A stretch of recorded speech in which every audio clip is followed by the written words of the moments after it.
Welcome everybody to the In the Pits News Truck Series, Mardon 200 at Nashville Fairgrounds. I'm Josh Copperl. I'm joined in the booth by Adam Kuhn. How you doing, Adam? Good evening, Josh. Excited to be, of course, back in the booth like always, every week, and I'm excited to be back up here with you after you had some track time last weekend. We'll get into that, I'm sure, a little bit later, but new track for the series and very exciting venue, I believe, in my opinion. Yeah, absolutely. I think this is going to be a great race tonight. New venue, like you said. A lot of unknowns going in tonight. I'm sure a lot of these drivers had to get the track on iRacing. I know for myself, I had to get it. Myself, it's not something that I had on iRacing, so here we are. Looking forward to a good one and smaller field tonight, but these guys should have a great show. Absolutely short track, so I think we're going to have close quarters racing, a lot of contact, and of course excitement like we saw last weekend at Michigan. Yeah, there was a lot of excitement last week at Michigan, for sure. A lot of craziness going on. That track it is so wide that there was, just a lot of different grooves going on. I know there was a lot of unknowns for that one as well, despite that Michigan is a popular track. So this one, a lot of unknowns because it's a new track. So we got Carl Felver sitting P1 on the board so far. Just took that P1 spot. Chicano sitting P2, and last week's runner-up, Justin Duran, sitting in P3. Absolutely, Justin Duran came from back or end of the top 5 on the last restart to get in that second position. Drove a great race, and Carl Felver, haven't seen him in a couple weeks. He's in a very interesting points position. He's not really quite sure either on his schedule. He doesn't expect to make a bunch of races, but good points tonight could go a long way for him.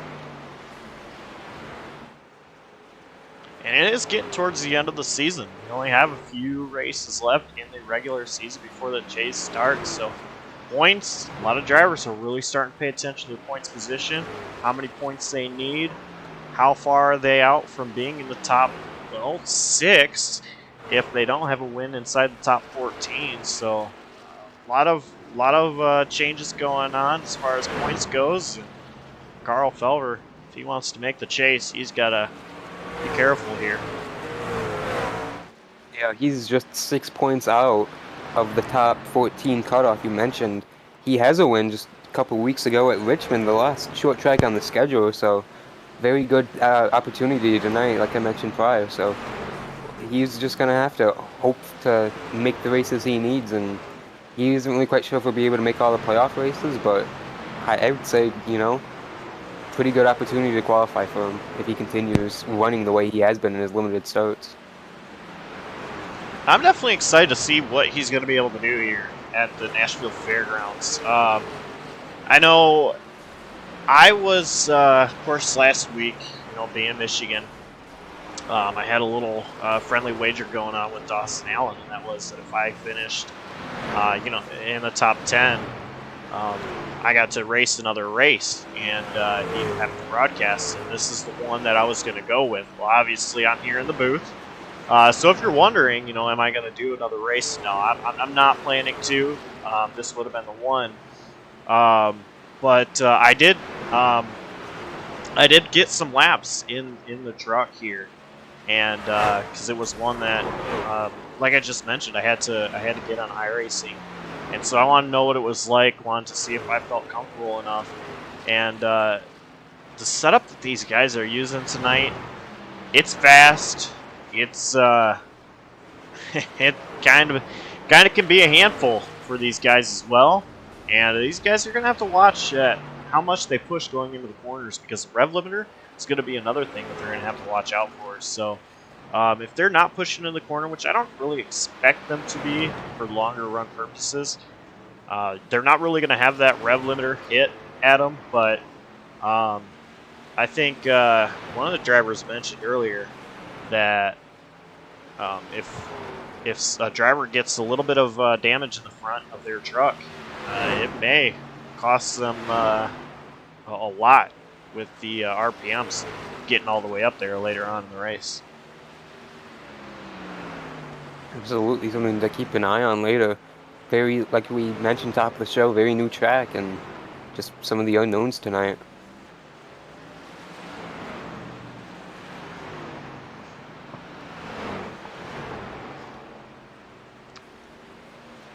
Right here we see last week's third place finisher and our points leader, Michael Krueger. We see now Dawson Allen having some issues. Big thanks to Dawson Allen for coming in the booth last week and allowing me to race while he and you held down the broadcast. Big spin there for Dalton Kelly, sitting P4 currently on the speed charts. Yeah, excuse me, Josh. A lot of these spins kind of looking the same. That one, obviously, Zach Probst just hooking it. He looked like he was done with his run. But a lot of these guys are just losing it on the entrance to the corners, and they're taking pretty big spins to the outside wall. And in doing so, they're spinning 2 or 3 times before colliding.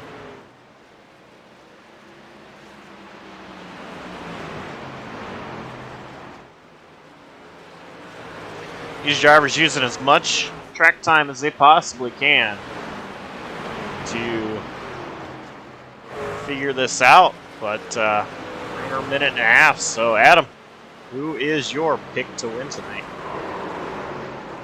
I will go with last week's runner-up of the 20 truck, Justin Duran. He has run pretty solid all season long, obviously.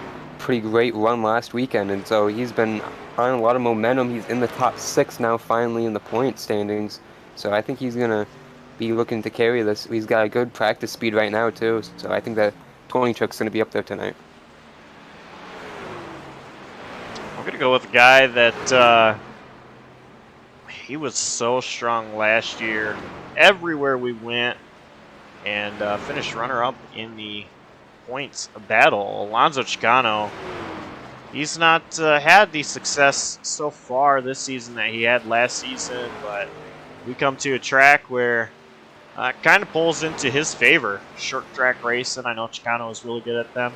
I think Alonzo gets it done tonight, and we see him get his, what it would be, second win this season.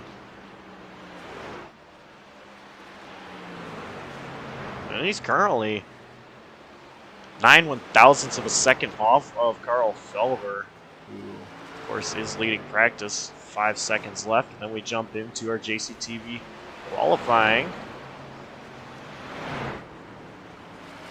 There is the checkered flag.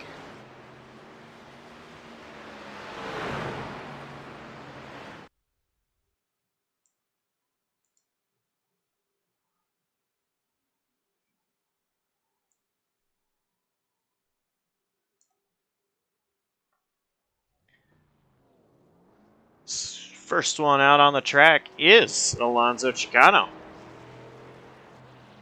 Wasted no time.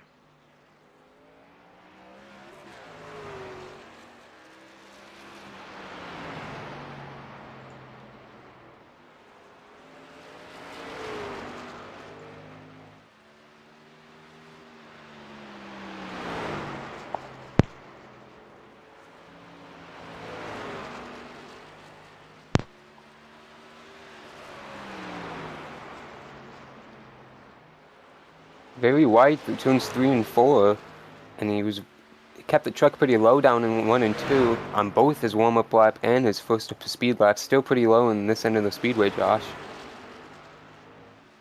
Yeah, I'm kind of surprised at the line he's running here. I know while I was testing this, it really... Oh, he's spinning. Oh, that's going to really hurt him. Look like that second lap was going to be a little bit better. Caught the wall there, too. Wow. And that is unfortunate there for Alonzo Chicano.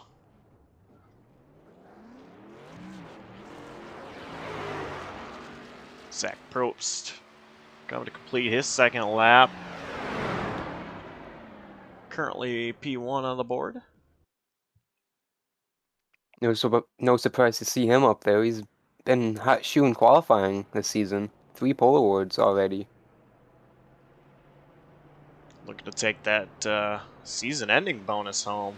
Zach Probst for most poles won. Caleb McCurry spins, keeps it off the wall. Great job by McCurry. Got both the Duran brothers out there on the track. Justin Duran and David Duran both taking their first laps. Watching Justin Duran here, last week's runner-up, and Adam's pick to win. Justin gets loose, gets in the wall. And David Duran having some issues as well.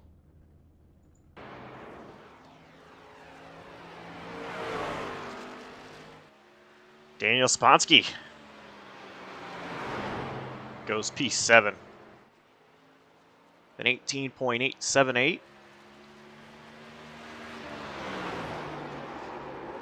And gonna lose control on his second lap.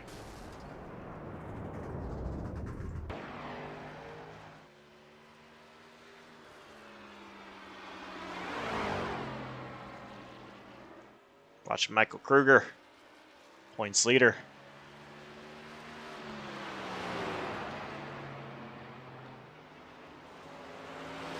He is being super conservative. P10 on the board so far. You can see how conservative he's being and the difference between 9th place and 10th place for Daniel Sponsky and Michael Krueger. He's coming around the line. Gonna stay P10.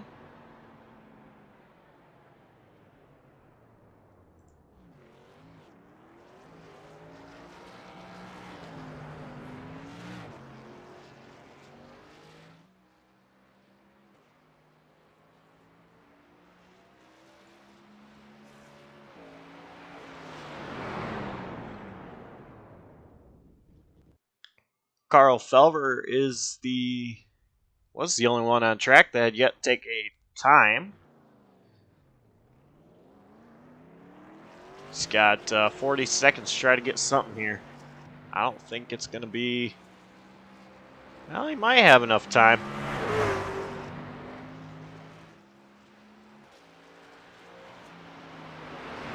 He's going to be able to lay down one lap, but I don't think he'll be able to take advantage of the second.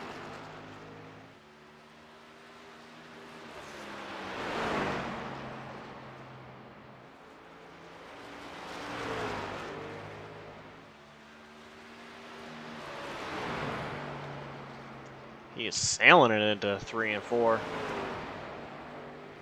Off turn 4. Carl Felver, P3. 6 And he just thousandths. barely got it in. Excuse me, Josh. That's all right. Difference was 6 1,000ths of a second there. Well, that's Zach Probst's JCTV Pole Award winner, and he just keeps on flicking those pole awards.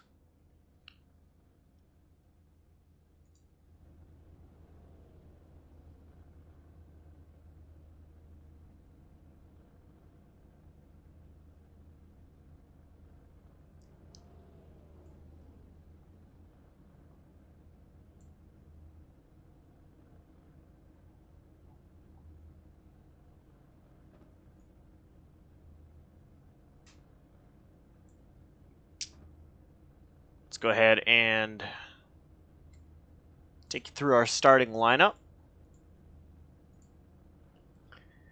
Starting P1, it's going to be Zach Probst. P2, Brian Smith. Third place is going to be Carl Felver. Starting to his outside, Justin Rand. And starting in the 5th position is going to be Gerald Duffin. Alonso Giacano starts alongside him in 6th, while Dalton Kelly and Caleb McCurry will make up row 4. Brett Bennett and Dawson Allen round out the top 10 qualifiers tonight. And starting in 11th is going to be Daniel Saponsky, Michael Krueger to his outside, David Duran and Andrew Elias in row 7 to complete the 14 truck grid tonight. Just see them all coming down pit road.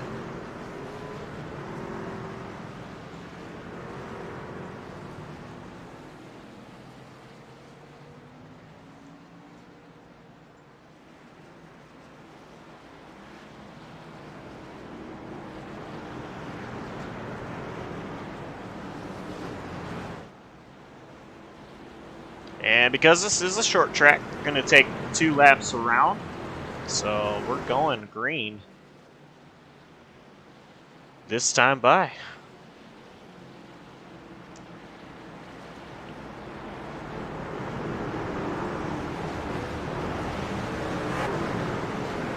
So this is just obviously a high banked half mile. I believe it's a .596 mile short track here in Nashville, and hasn't had a major race in almost 22 years, and obviously a great sim track here, and taking advantage of it tonight for the first time in the Pitts News Truck Series. Pace truck is in. Zach Probst is the control truck. And we are green, racing here at the Fairgrounds. Felver with a great start behind Zach Probst. But Probst is pulling away from Felver now. As see, they're all trying to get single file down the backstretch.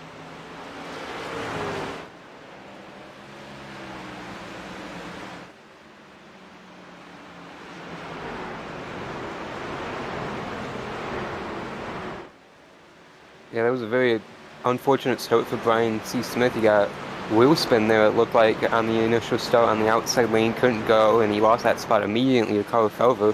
Here we see Joe Duffin in his series debut, door-to-door with Chicano still.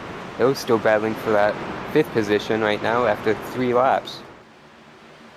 And I think Chicano had the preferred groove there as he was able to get around Duffin on the high side. Duffin now in a battle with the 45 of Dalton Kelly.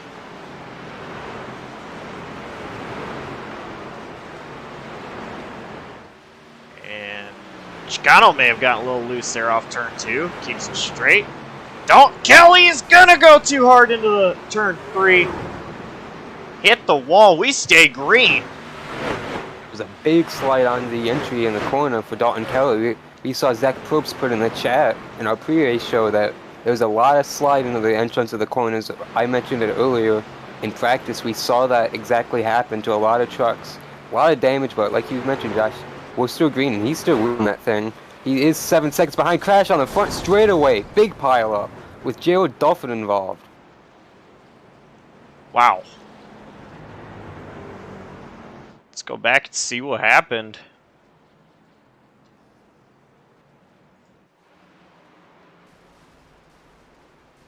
Looks like they were already wrecking at that point.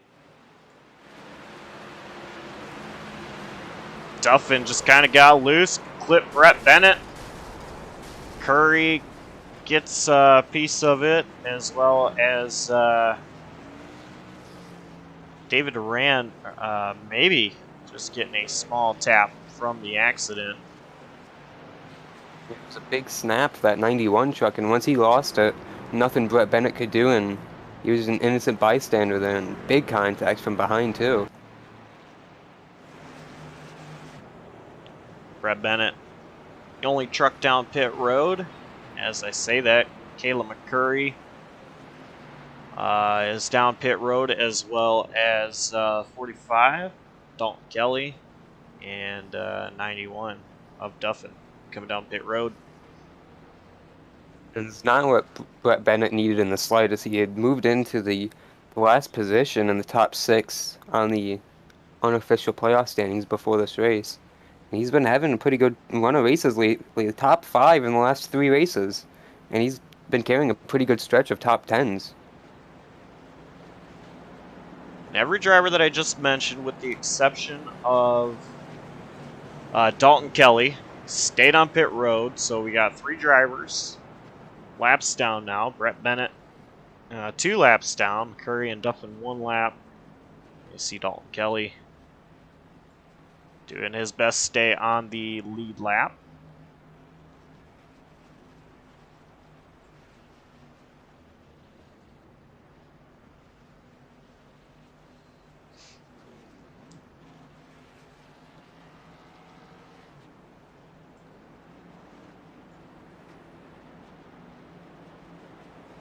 See the choose here. Probst takes the bottom. Felver takes the top. Brian C. Smith takes bottom. Justin Duran will take the outside, and Alonso Chicano to the inside.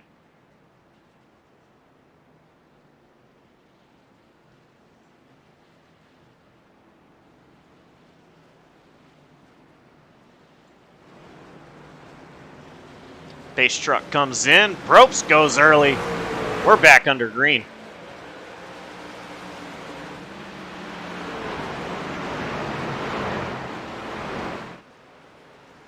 Another big launch for that 62 truck on the start.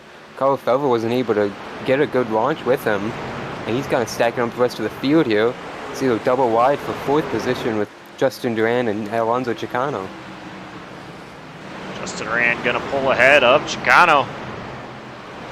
And Chicano might still have some company. He's a little loose there off turn 2. Daniel Sponsky to the outside. And company, Chicano around. He saves it almost from hitting the wall. Caution is out. Great job there out of Chicano to have minimal damage from the inside wall. I think he may have just brushed it a tiny bit, so driver's side front of his truck looks really clean.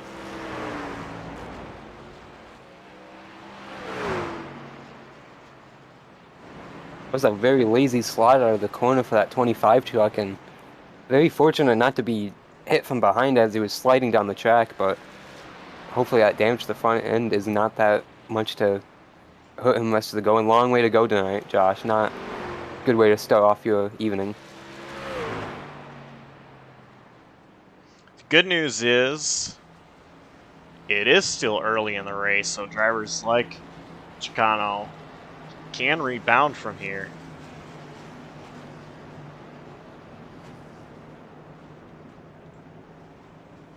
A couple drivers coming down pit road. 44, Andrew Elias. 25, Alonso Chicano. Dalton Kelly in pit road as well.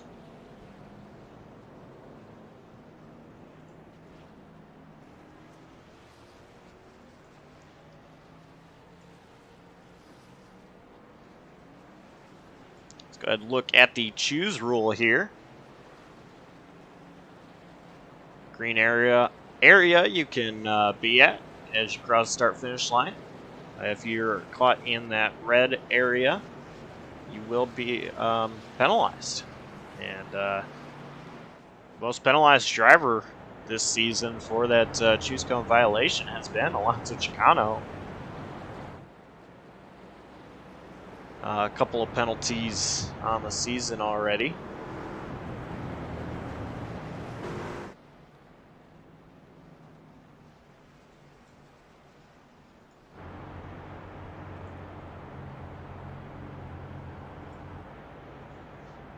I believe you're going to see the choose here. Maybe go another time around, and they are.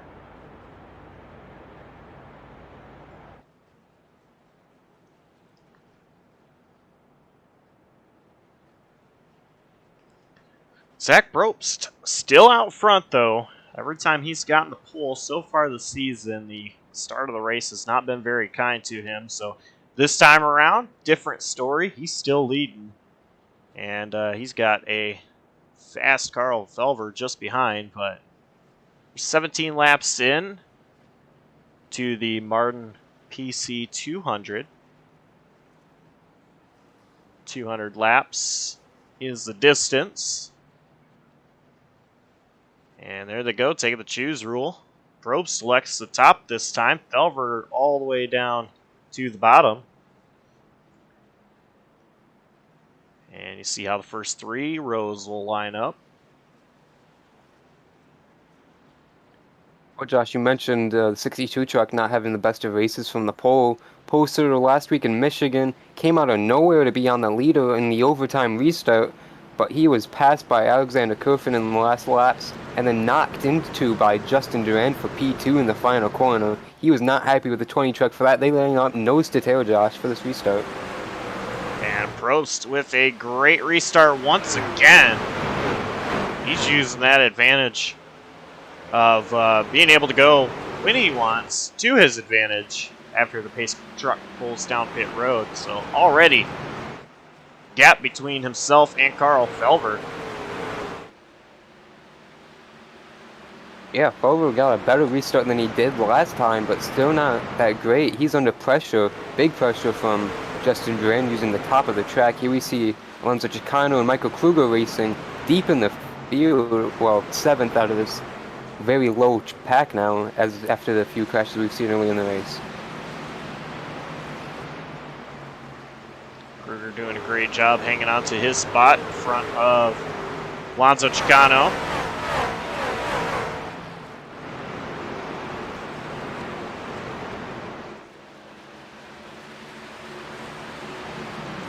Brian Smith looking strong here. Looking to the inside of Justin Duran, trying to get that 3rd spot away from Duran. Yeah, Duran ran really wide last time through 3 and 4. Looked like he pushed too much and might have almost got a piece of the wall. There it is right there. He's pushing tight in the center of 3 and 4. And you see Brian C. Smith and Daniel Sapowski trying to pounce, but can't get underneath that 20 truck right now. And he looks pretty fine through 1 and 2, pulling away from these guys. That end of the racetrack, a big moment for Sapowski there, losing time to Michael Krueger as Brian Smith is going to spin it, slides, keeps it out of the wall barely, and the caution flies, Josh. What a great avoidance for Michael Krueger. Yeah, and Krueger was tagged from behind as well. I want to take a look at that from Krueger's onboard.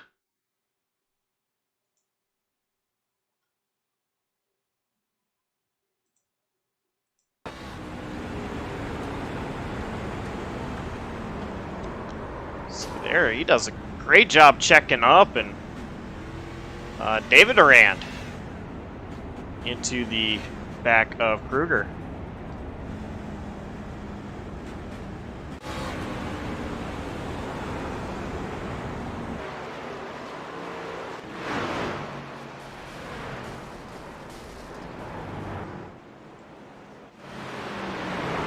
Here's a look at the caution again.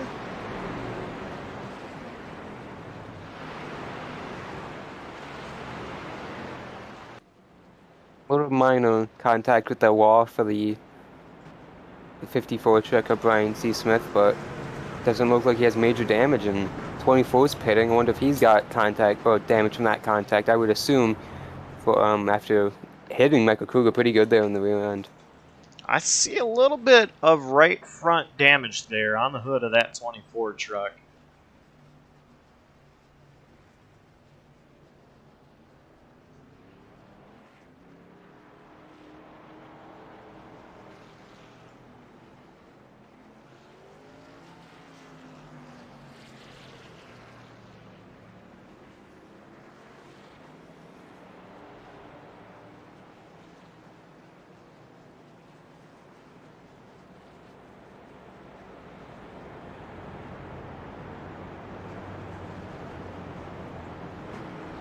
Driver of the 44, Andrew Elias.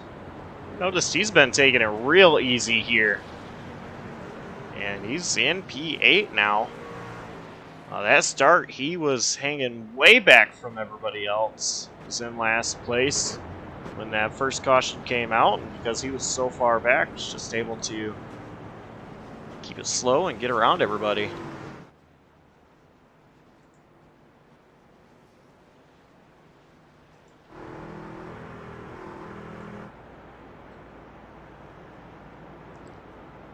from the back of the pace car how they will line up. See, Probst taking the bottom that time. Took the top the time before that. Bottom time before that, so he must have liked the bottom better than restarting on the top.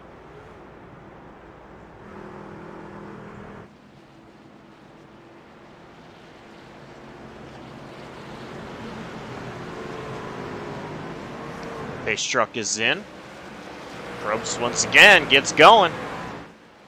Took off immediately from the time the pace truck went down pit road, and he is gone almost a half-second lead already.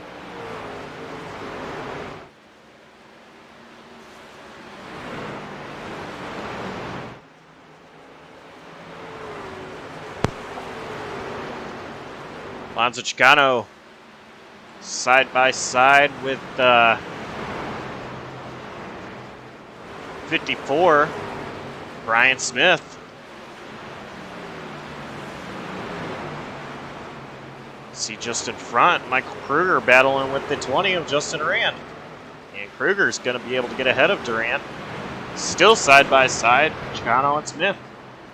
That was a big slide for Brian Smith there off turn 4. He still able to impressively keep it underneath Chicano even after that.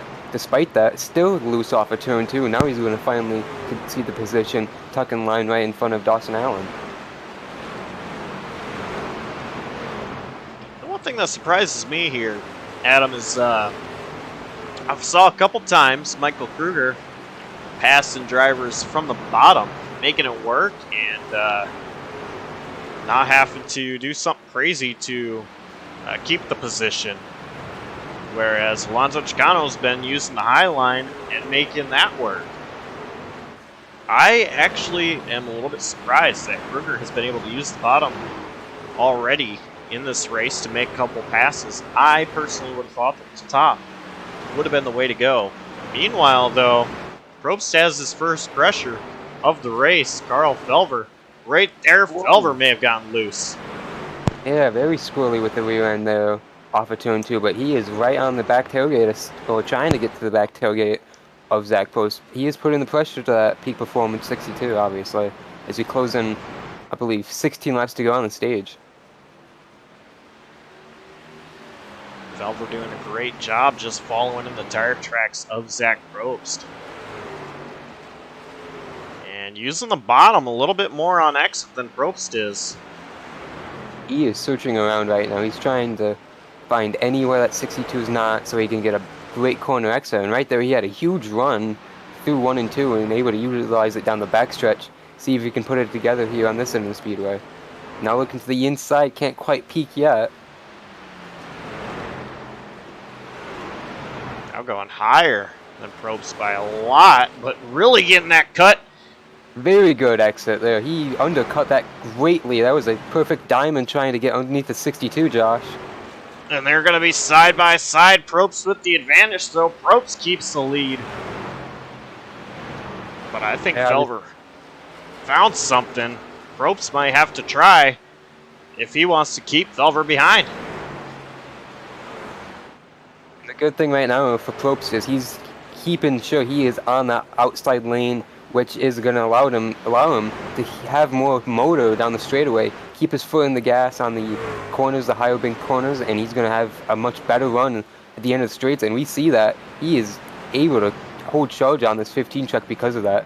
And we're going to start getting in lap traffic. We have quite a few guys like Brian Smith. Something must have happened to him. He is down several laps since this restart, and Dalton Kelly's pitted multiple times since they've gone back green. He's right ahead of these guys. The inside once again is Felver, not quite there at the underneath the 62 of Probst, but Probst able to start surging ahead.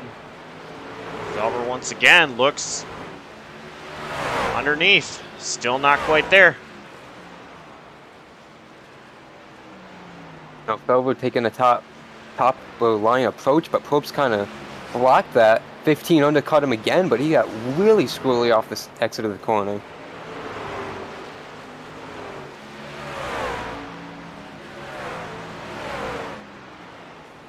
What I'm surprised about here is that they're not using more of the top of the track.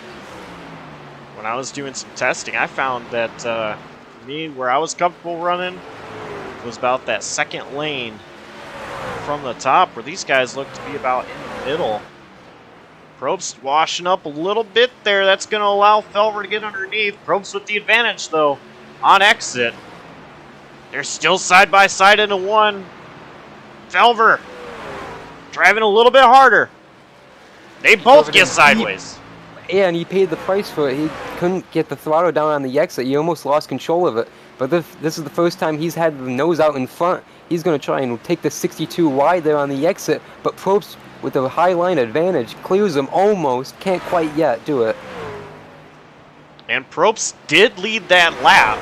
So Probst still with every lap led in this race, but not so sure he's going to get it here. They make contact. Probst runs wide. Felver's going to run away with the lead now. He's out by a truck length. Felver pushed him way wide there, but Probst is going to come back at him at the conclusion of the stage. He wants that win, like you mentioned, led every lap so far, but he has got damage to that truck. You see it there. That 62 is not driving the same now. He had a huge moment off of two. Yeah, he did. He got sideways, and I think right now he just needs to quit pushing. He's got a decent gap between himself and Sponsky, and he'll just have to settle for this second position here at the stage, assuming nothing crazy happens from now till then. Meanwhile, out back, Juanza Chicano is up to P3, just getting around Daniel Sponsky. It's going to be a great run for Sponsky here if he holds serve for the stage points. Not very great start to his debut here in the series after 3 starts, but he's putting together a pretty solid race tonight if he can continue for the remainder of it, and obviously a good start with points here early on if he can do so. Just 2 spots behind him.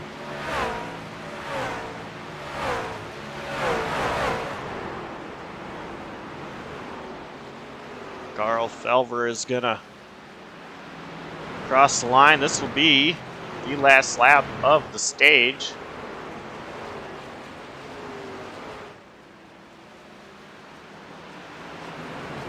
Heavy lap traffic here with McCurry and Kelly, but not going to be a net factor.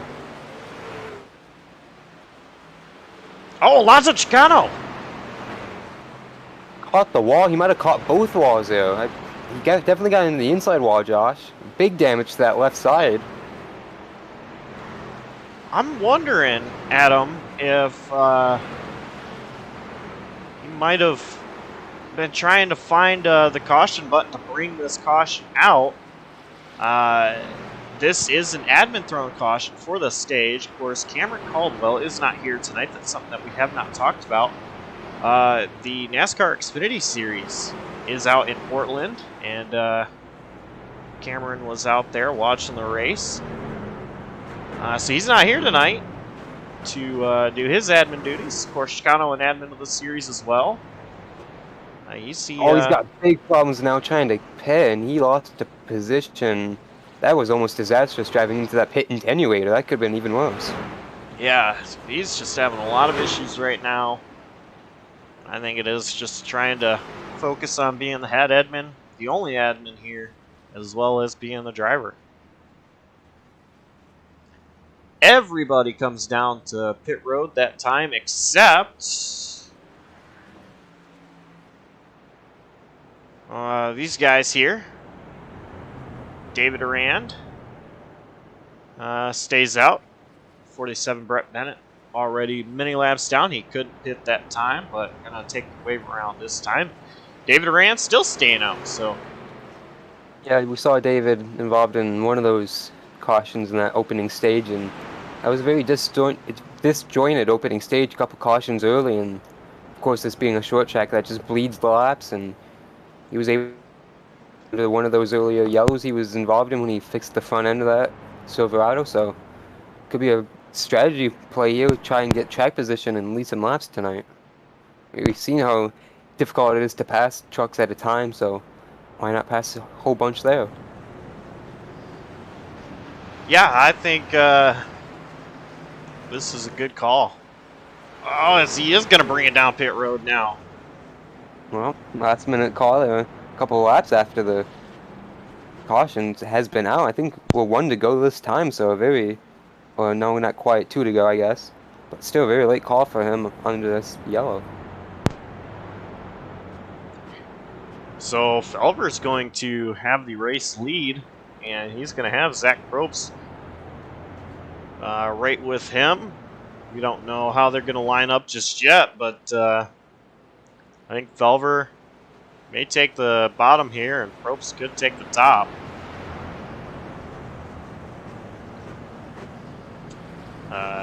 Or Felver might take the top and Probst take the bottom. Either way, I don't think Probst is going to choose right behind Carl Felver. Lights should go out this time, and they are. Felver taking the top, Probst down the bottom. Sponsky with the bottom as well, and Krueger taking the top.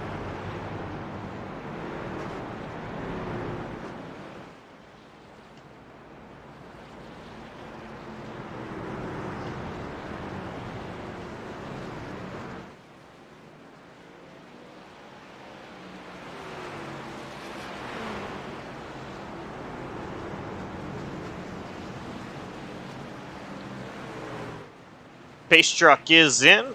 First restart we're going to have with somebody other than Probst. Controlling it. Felver elects to wait a long time. He ends up going, getting it going. Zach Probst not too far behind, and here comes Michael Krueger. Man, Felver could not get that truck pointed in the right direction in the center of 1 and 2. And Zach Probst is going to put the bumper to him in 3 and 4. Felver's still out clear with the lead, but the 62 is hot for the lead again. And I'm thinking Probst did not like the way Felver was able to get around 62, so I'm curious here. What's Probst going to do? Try to get that lead back. We're under another caution, though. Justin Duran spun into number 4, it looked like, on the apron of the track.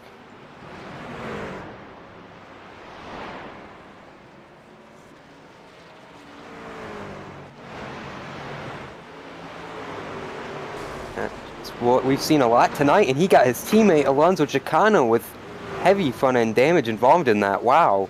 Night gets worse for the 25. Just fixed a whole bunch of damage, and now the front end's jacked up again. That's very unfortunate for the 25. It just keeps getting worse and worse. We're not even halfway yet. And that spin from Justin Duran has just been typical lazy spin, slide out of the corner we've seen all night, and he got his truck stopped, which is why Chicano hit him, because it was such a slow spin. As soon as he got on the brake, the truck came to a stop on the banking, and it did not slide down the track like Chicano predicted it usually would on a higher speed racetrack, I'd say. So I was wondering if Brett Bennett brought it down pit road, tried to avoid the accident. Did not look like it, but you did see him hitting there, coming down pit road while all that was happening. And he decides not to stop in the box that time, as caution had came out already at that point. But of course, back on the track, just making up points, logging laps, taking notes, maybe trying to figure out what he needs to do for short tracks in the future in this league. And I believe he's just been a victim, a lot of mistakes from other people this season. So, again, involved in that incident very early with Joe Duffin, but he's going to continue tonight, obviously, after fixing that machine and try and score as many points as he can. He's racing that truck right ahead of him, but they're about 14 laps difference, and we've seen them pass the pace truck quite a few times the last few cautions to regain laps, Josh. Yeah, so for McCurry and Bennett, they're both just out there. Bennett, of course, wants position. McCurry wants to keep the position, and they're running out there hoping that other people have issues so they can capitalize on them.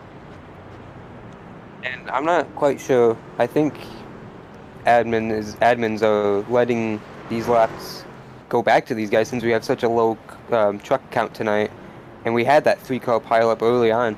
Brian Smith had something happen to him. He went down 7 or 8 laps in the middle of that stage, and he is back on the lead lap. So he's just been passing the the pace truck under these yellows. Now he's on the lead lap. He's coming in for service, so he's back in the game. And we are 1 to green. Of course, he's down pit road while they are actively about to take the green flag. Pace truck is making that hard left turn. Carl Felver is the control truck from the outside. He's going to go a lot earlier this time than he went last time.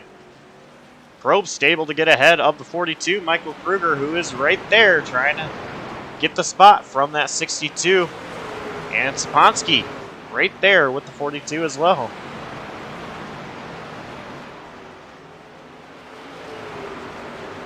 Zach Probst trying to put the bumper back to Felver. He got on the inside of him on the exit of the corner, Josh. And this was role reversal from what we saw in the end of the last stage, with Felver using that top lane. Crash right in front of him, Caleb McCurry. Holy cow, look out, Michael Krueger innocently involved as the leader scattered. Wow.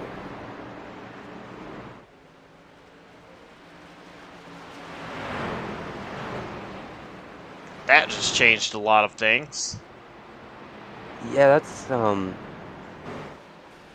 I saw McCurry park it last time. That was actually, excuse me, that was Brian Smith, who we saw pit. And he had gone down a lap, and he was trying to save himself from 2. And wow, Krueger got hit wildly there. From Chicano again, I believe. I think the biggest winner in that was Andrew Elias, who got slowed down.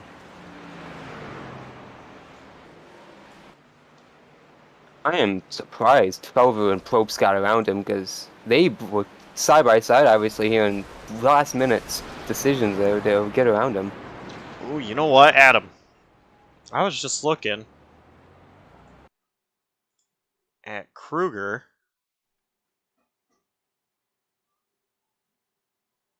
And I think he got into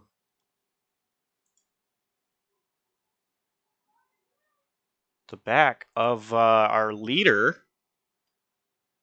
I'm not sure if I can find the angle I wanted to, but I think you're right, Josh. He did make contact with Felver there, I believe. And we have seen pit stops under this yellow, and Felver has not... Oh, he's gone to the rear of the field, so I assume he's repaired his board under this yellow. yeah, he's got right side damage. See, the spoiler is not flush like it normally is, and the hood on the front of the truck just popped up a little bit. I see Justin Duran in that crash, and he's down the same amount of laps as Krueger is right now. It looks like they both towed at the same time. For Chicano, his night just keeps getting worse and worse as we talk about. That's the third straight caution or incident Chicano's been a part of. And really, the last 2 have just happened right in front of him, and they fell right in his lap.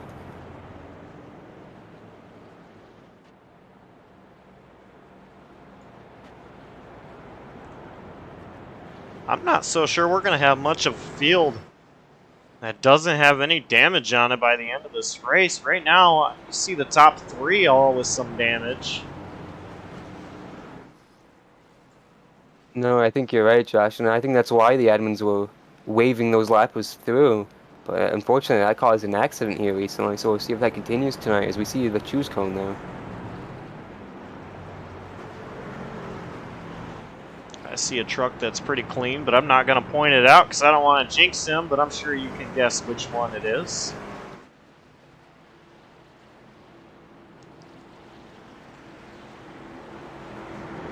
We are going to go back green. Zach Probst is control truck. If it's anything like he has, he's going to go early. He's actually not going early this time. He's holding them, throwing everybody off. He gets going now. Probst with a big jump. And you saw like the whole field choosing the top lane there, with the exception of Probst and one other driver. Might have been Dalton Kelly.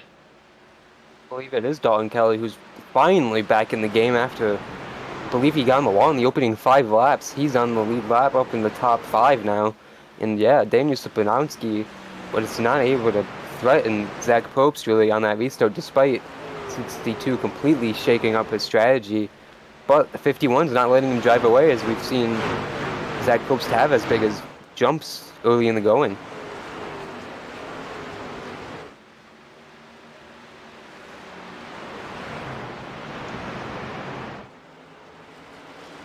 Sponsky doing a good job trying to stay right there with Probst. Keeping about 0.6 of a second. I think Probst's starting to pull away now. Yeah, Probst has been fastest truck last couple laps around.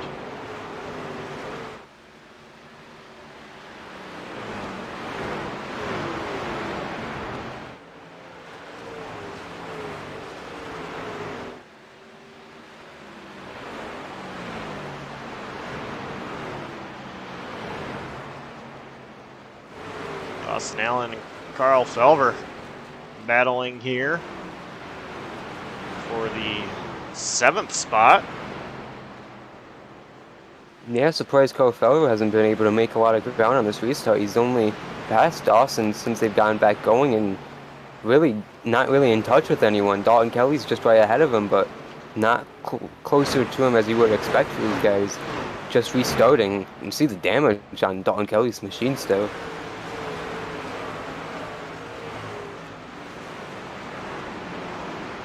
Carl Felver still with some damage on his truck as well. Just ahead, got Alonso Chicano trying to look, see if he can find a spot around that 44 truck. Andrew Elias, he's having himself a pretty good night in his number 44 machine. Probably the only truck right now that hasn't had any issues.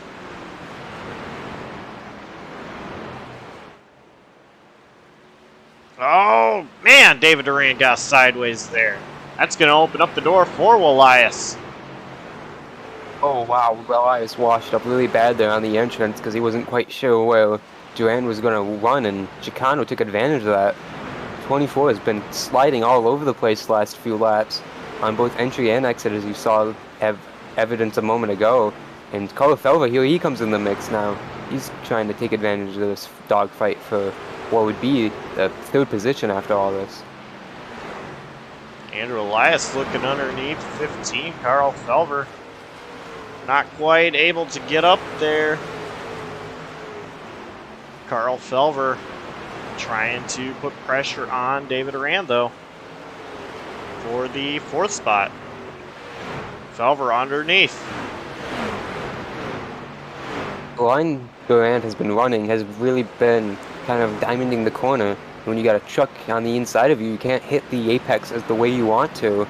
And you can see it from the 24 truck. He just doesn't come off the corners the way he wants to.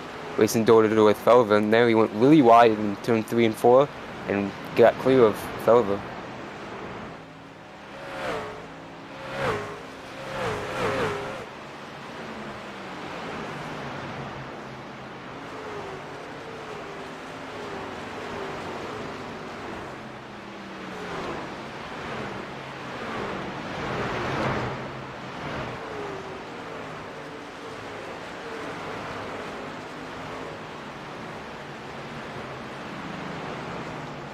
Zach Probst, still our leader, and he's really putting a big gap between himself and Sponsky.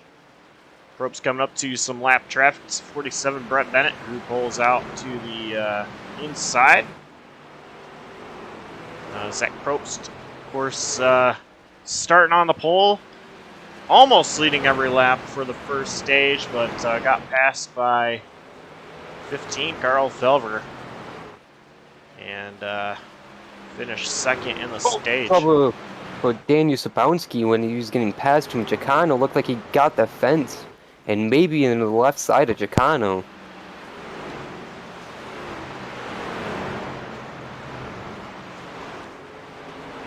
Here comes Carl Felver to that 51 truck, trying to get underneath him.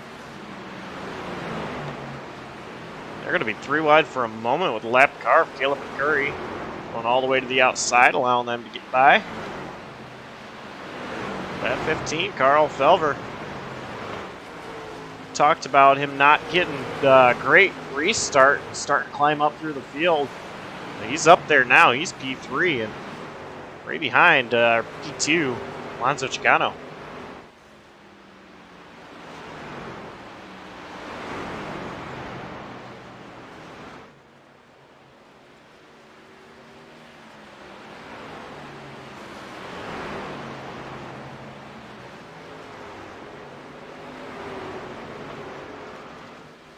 Chicano almost put a crossover move there on the 15, but couldn't quite get to the inside, and he's going to tuck back in line and watch that 15 truck. Now up to second, like you mentioned, Josh, finally up back towards the front of the field. Let's see if he's going to be able to run down Probst like he did at the end of the opening segment stage this race. Lot longer to go, obviously, in the race, and anything can happen from here to the finish, but looks like it's going to be those two again stepping it up for, could be a race win. So we see Chicano trying to stay with Felver, but obviously a lot faster 15 machine right now.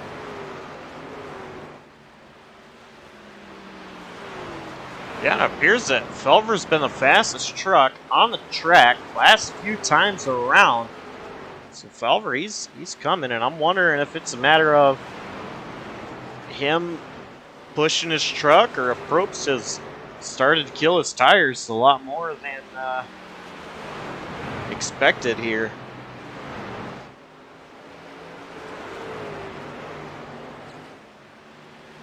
See Alonso Chicano getting sideways there in the background.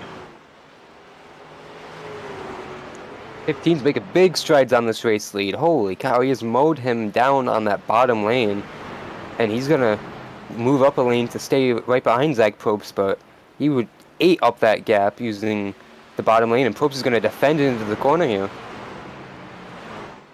Felver looking to the high side, gonna try to get the cut underneath, not quite able to. He's gonna look all the way down to the bottom on the front stretch, going turn 1, still not side by side. We saw what he had to do last time to get around the 62 machine. It's that door number wiped off the 62 of Zach Probst on the left side. That's the result of the last pass. Last time they got passed, was on pit road, so Felver trying to get back to the lead, but here comes Chicano. It's a 3-horse race. Seems like the pace of Zach Probst has just bled in the last few laps. And Felver really drove it into turn 3 there. They're going to be side by side now. Chicano, where is he going to go? They're side by side just ahead for that race lead. Chicano's going to go all the way up, try the cut down. Try the Felver line. Felver still side by side with Probst here. And Felver's going to take the lead a lot cleaner than he did last time. Those two passed each other with Felver taking the advantage. But Chicano, he's now looking to get around Probst as well. Did not go the way Chicano probably wanted to. He was probably hoping to make quick work of the 62 as soon as Felver got through by him.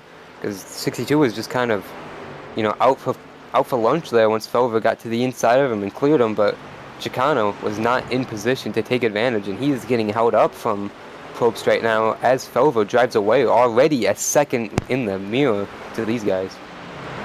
And this is exactly what Chicano did not want to see. That is Felver really pulling away. Probst doing a great job holding that 25 behind. There is no stage 2 break. If there was, this is where we would be for stage 2, based off the amount of laps from first stage, but no caution here, no guaranteed caution throughout the rest of the race. So it's not like Probst was trying to hold off for another stage, P2 finish of the stage, but he is trying to hold off Chicano because he knows Chicano is really fast every single week. Very good point you brought up, Josh. It's almost essentially the same lap in the run, I would have to say, that Felver got around Probst last time. And as Chicano finally gets to the inside of the 62 machine, can't make it work right there. But Zach Probst was one of the few drivers who really worked on the setup for this, the fixed setup for this race all week. He and Michael Krueger were on it almost as soon as the checkered flag dropped last weekend in Michigan. And so obviously the pole, no surprise for him after working with this setup, of course, all week, but surprised it kind of fell off. It just kind of, plateaus right at the end of a stage. These two are still going at it side by side. Chicano drives it in really deep. Yeah, just as you said, Adam, huge send. He's able to get a hold ahead of Probst, rather. They've got Caleb McCurry to the outside. Once again, a lap truck. McCurry 27 laps down, just hanging in there, though.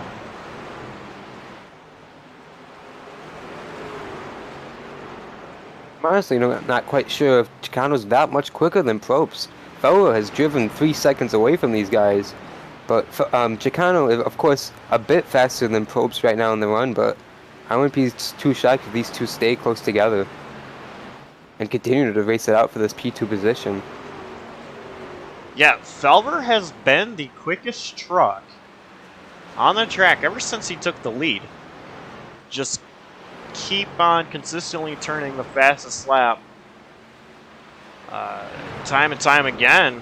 So Felver, not so sure if he's just really pushing his truck hard or if he's really found out something that can just gain him the speed that he's had. He's almost a straightaway ahead of P2, Alonzo Chicano. See there, Carl Felver. Right on the back bumper of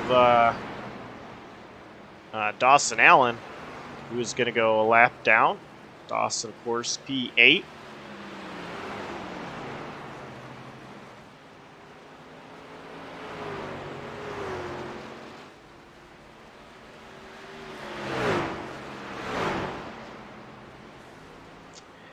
And while we're talking about him, and things have been relatively calm, Dawson Allen, of course, was in the booth last week for Michigan.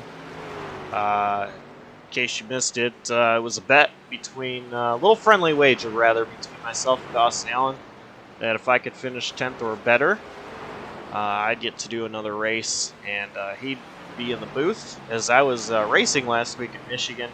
The reason it was 10th was because 10th place was his best finish that isn't at a track, Daytona or Talladega. So right now, if Dawson Allen stays where he's at or is able to gain some more positions, this would be his best finish. Again, at a track not Daytona or Talladega. I think we have issues, though. I just heard a little bit of contact, and the 47, Brad Bennett, slow on the front stretch. That's going to bring out a caution. Very surprised it threw a caution, because if this is indeed the reason for the caution, it came out very late after he was stopped off the track, and he was pretty much on the apron by the time it deployed. But very unfortunate night for Brett Bennett, as you mentioned, continues. He's climbed all the way up to the 10th position through all the attrition, but fortunately the damaged truck just obviously will not drive the same, and not very fun probably, I'd assume. He's been seen him do this move all night, just pulling all the way for people, so very unfortunate, like I mentioned. And I'm not so sure we can get a replay of what happened, but I do believe it was just Brett Bennett hitting a wall. May have gotten the outside wall beforehand, and that's what the actual incident was for. But regardless, Brett Bennett having some issues there.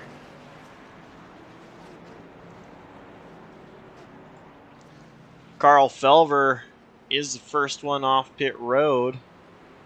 Zach Probst P2, and Andrew Elias gets off third.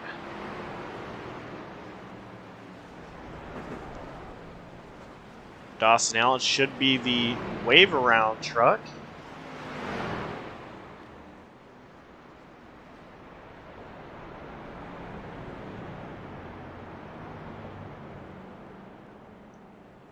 So we'll have 8 trucks on the lead lap, And the first truck any laps down is Caleb McCurry, who is P9.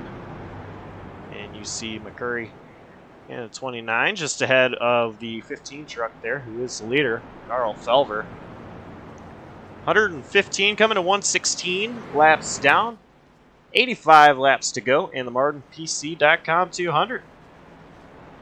If you're looking to get yourself a PC or maybe some other electronics that you can use for sim racing, MardonPC.com is the place. You see Mardon on the side of that 15 truck, Carl Felver.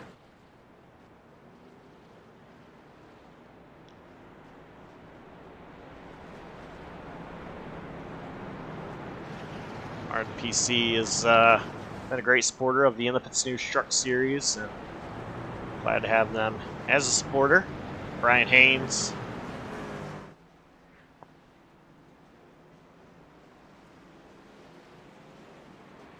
We're going green next time by. Lights on the pace truck go off. Carl Felver elects the outside. Zach Probst takes the inside.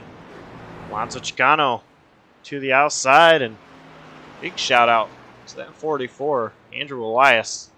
He's had himself a great night so far. He's going to restart on the bottom in that second row just behind Zach Probst. I'm curious to know, what will Andrew Elias do to get his first win? Have a shot at it. That pace truck is in. Carl Felver, control truck.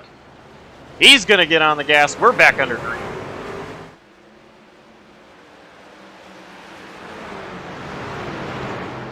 Very great restart for the 15 truck, but Zach Probst is going to barrel it down in there on the inside of Alonzo Chicano, and we're back under caution immediately.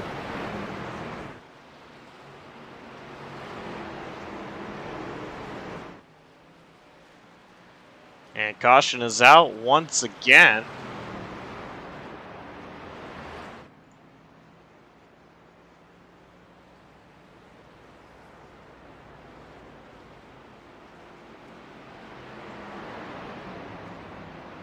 Let's see what the caution was for.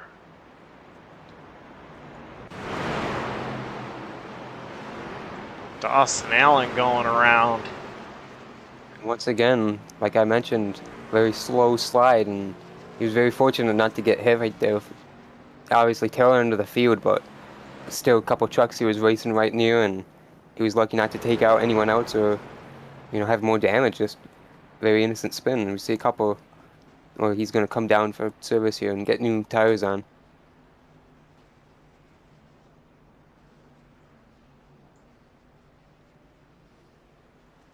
Well, let's go ahead and go to our infield care center. Adam, I believe you have caught up with Michael Krueger. Yeah, Michael, unfortunately, you finally got up to third position tonight, and as soon as you did, there was a truck right in the middle of the track. What did you see? Just a car coming out of the pits that just the car just up ahead that was trying to not get lapped, just lose it, and we had nowhere to go, and I just plowed into him. Yeah, of course not a great start to the race it was up until that point. You worked all week trying to get the setup better, and what was your expectations for tonight before that unfortunately happened? Well, for practice, I was a bit of a sloucher in practice, which I was a little surprised, and in qualifying I was pretty slow, but coming through race time when the sun was starting to set, I felt like I was starting to come in a little bit with the car and was able to turn better than I did when the sun was out. I was kind of looking forward to when the lights were coming on, and when it was, I felt like I could actually get the truck rolling, and actually I could get going and be competitive with Probst and Felver up there. And when that restart happened, I was right behind them, and I saw Probst and Felver both lose or have a bit of a moment off of two, and I was more focused on them. And when I saw them save it, I noticed the 54 just spun right there in the front stretch. I just had nowhere to go. I was just frustrating. had the points lead here coming in. I feel like I just lost it tonight just off of that, and gonna have to earn it back from the Roval, IRP, and Dega now. Real quick, any shoutouts? Unfortunately, a disappointing night tonight. I'd like to just thank Josh for having me on PBR, having me on the race team. We had a fast truck under the lights, just couldn't get him the finish we needed, and hopefully we'll go whoop them boys at the Roval next week, but nope, it is what it is. All right, thanks, Michael. Good luck next week. Back to you, Josh. And dejected Michael Krueger there, the Infield Care Center. We're back under green. Felver with the restart. He has Probst right there on his back tailgate. Chicano and Kelly not too far behind. Kelly went all the way to the wall there in 3 and 4. Trouble behind. A ton of time. It is Daniel Saponsky bringing out the caution. And we are under caution for the 9th time tonight.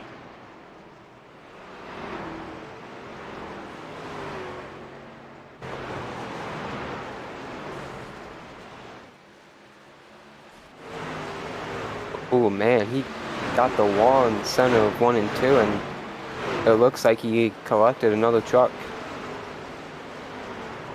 Oh, Dawson Allen.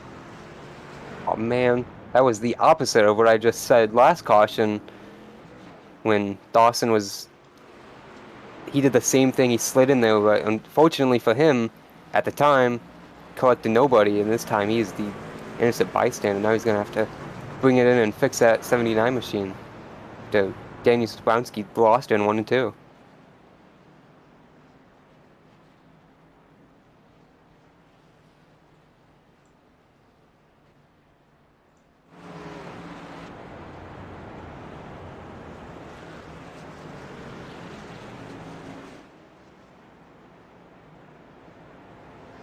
And we're going to go back to the Infield Care Center where, Adam, I believe you have Brian Smith. Yeah, Brian, unfortunately, I'm caught up in that accident a little bit ago, in kind of a weird night all the way up until that. What happened right there in front of the leaders? So, hold on, I gotta mute my other audio because I'm talking. Alright, so, pretty much, I got disqualified for no reason. I guess the clear all wasn't working. That's where, like, the mass confusion began. And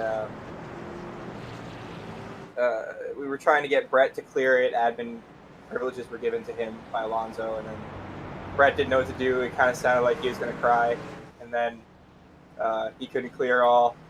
And basically at that point, I'm catching up like 4 laps on every caution, and I pull in to take tires because I haven't taken tires, and there's not going to be another stage, and I have to pull out in front of the leaders because of this absurd situation, and then I get loose and pull tires and die.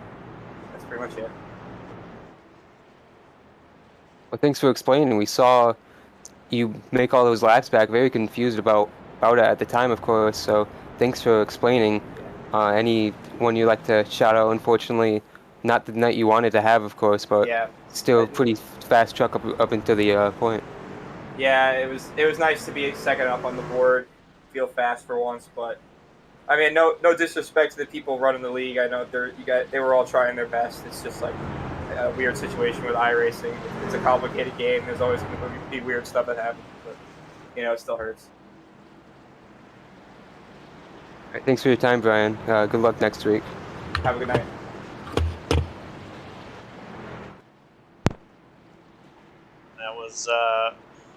That was Brian C. Smith. Hear his explanation of what happened. We'll get Brett Bennett here in a few. We're going back green. And Carl Felver once again, control truck, gets on that loud pedal.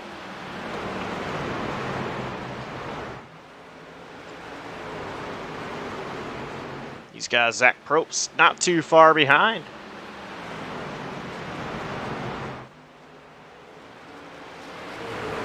Ropes looking to the inside, though. They're going to be side by side entering turn 1. Ropes to the bottom. Really good launch from Probst, like you mentioned. Chicano caught the fence there. Now Probst slides through the exit of turn 2. Lost all of his momentum in the track position he had inside of Felva. He has to regroup, but he's diving into 3.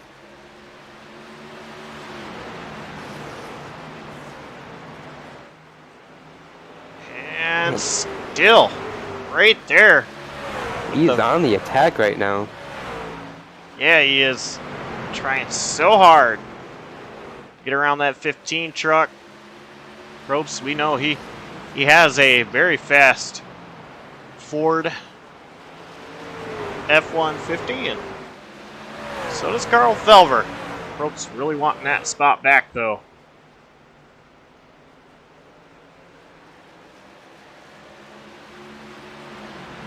The only thing really bad for Zach Probst right now is he's just eating his tire away trying to make these dives on the 15 to Felver. We've seen him not have the long run pace. He's always qualifying type of guy in the series, and he hasn't unfortunately been able to get down long runs, and his results kind of show for that, but he's in position tonight with all the attrition to have a great result. This track suits him. It's one of his types of styles. It's in his wheelhouse, obviously, and he's up on it tonight, but it might be too much in these early laps on the restarts.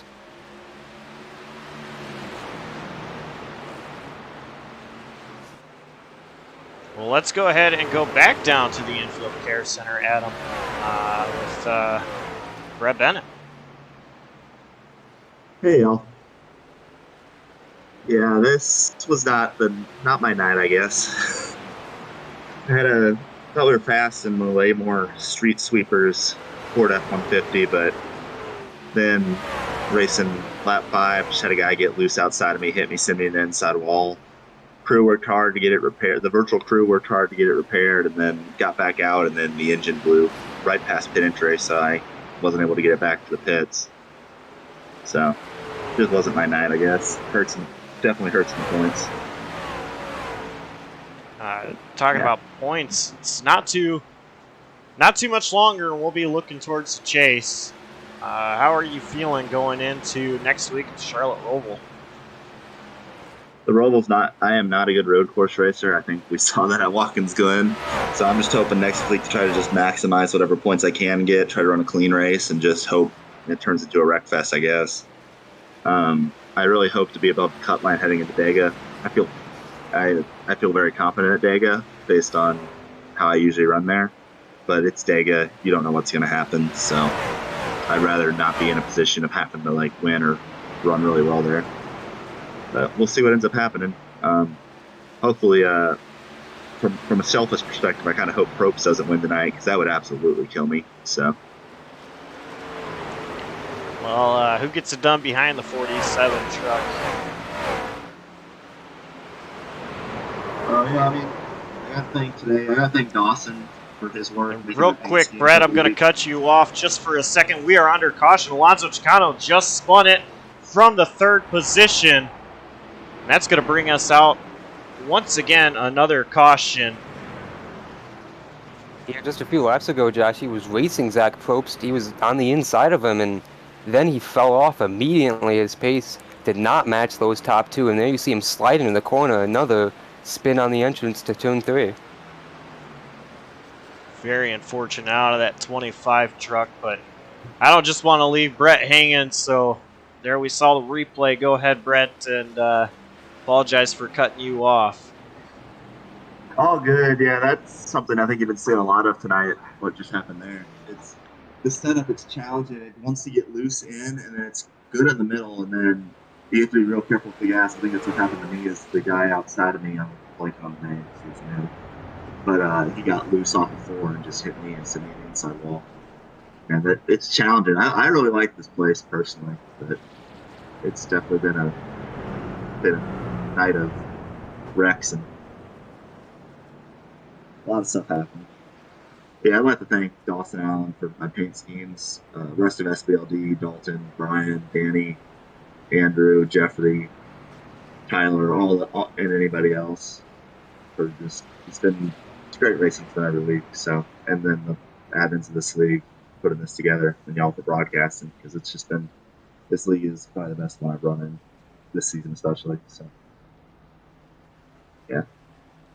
Alrighty, well, we'll let you get back up in there with your team and cheer them on, and see you next week. Yep, thank you. Have a great night, y'all. And the rest of the race is good on the broadcast. And that was Brett Bennett, driver of the 47. Great insight from him about the setup, and like he mentioned, not good for points. It'll be back-to-back DNFs for him, and not a position you want to be on the bubble. Now here's something, Adam. Our race leader, Carl Felver, stayed out. He is on 33-lap-old tires. Everybody else came down pit road that time, so I'm thinking... go ahead, Adam. Yeah, sorry, Josh. This is the real negative about it being such a small field and so few lead lap trucks. You're going to see this happen, and you're going to do the complete opposite of the leader as we see the choose cone here. Yeah, and there's not a... these drivers, I'm not actually sure how many tire sets they've used, but I got to imagine that they'd be very close to their limit of how many they have for this race. And I think Felver is just trying to save some sets for the end. Yeah, only 4 fresh sets, and we've already seen probably at least 3 go on tonight, I would have to assume, with all the pit stops and cautions we've seen. Well, pace truck is in. Felver gets a good restart over Zach Probst, who is now just going to use those tires to his advantage. He's looking to the inside. Not quite able to get there under Felver. Closest restart we've seen at the front all night, but obviously have to assume the tire difference is the key factor. But I'm surprised Zach Probst hasn't been able to grip the bottom of the racetrack and get clear of that 15 truck already. He's a lap and a half. Now he finally gets that nose peak to the inside of the 15, but still quite can't do it. Here comes Dalton Kelly with a huge run on them both. Wouldn't that be something? Dalton Kelly having a lot of issues early. Coming down pit road a ton for repairs to his truck. Yeah, he's looking to the inside of Zach Probst.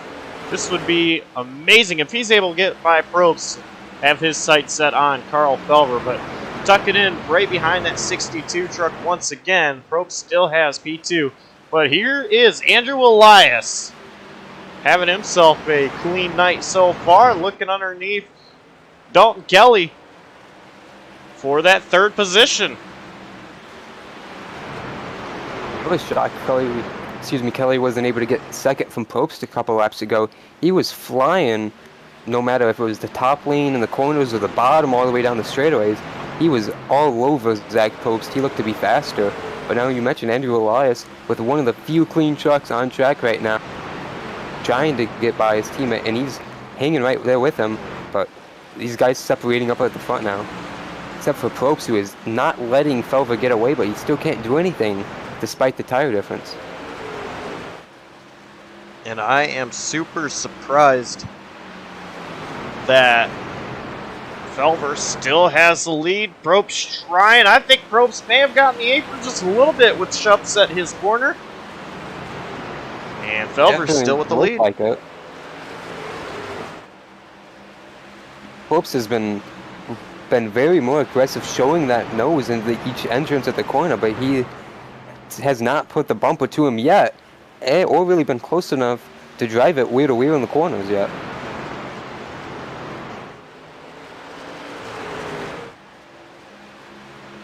Here's Dalton Kelly again using every lane he can. Probst looking on the inside again, showing the nose. He's inside of him this time in turn 2, but he can't get the drive off. Once again, looking to the inside. Still not able to get that drive off, I don't think. It is Felver with the advantage. This is what Felver's biggest issue in the opening 40 laps we saw. he could not get around Probst because Probst was using that top lane, had more motor down the end of the straightaways. This is the same situation Felver's in now, a little bit higher lane, more straight line speed at the end of the corner, at the end of the straightaways, excuse me. See there, the 42, Michael Krueger is making his way back out. He's got to run a few laps, and he's able to get past. Oh, Felver's gonna man! spin! From the race lead, he lost it, probably by himself. That's been the trouble spot of the corner. We've seen trucks just lose it, both ends of the speedway, but very could be netcode involved in the way he spun out. But I wouldn't be surprised if it was him just spinning the way we've seen it all night tonight.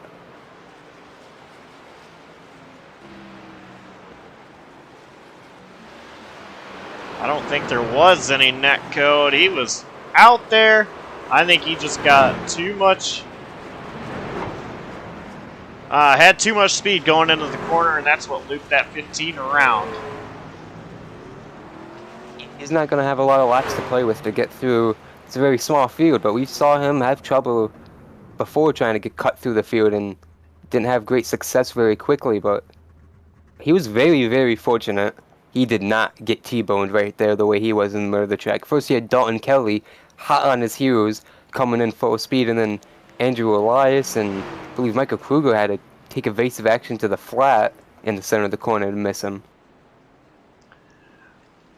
I didn't say this as it happened, but Andrew Elias, I believe, got sideways. I'm not exactly sure what happened, but I did hear there was some tires yelling, and I looked at my little map I have, and I saw the 44 was fading back, so I know Elias had some issues just before that caution came out. His truck still looks really clean.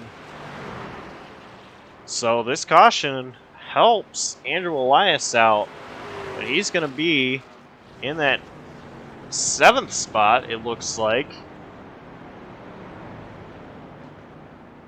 behind every other truck that is on the lead lap. Dawson Allen comes into pit road, so Andrew Elias will gain a position there. Dawson Allen, I believe, got the lucky dog on this caution flag, so he's back on the lead lap. So you've got 8 trucks on the lead lap yet again tonight.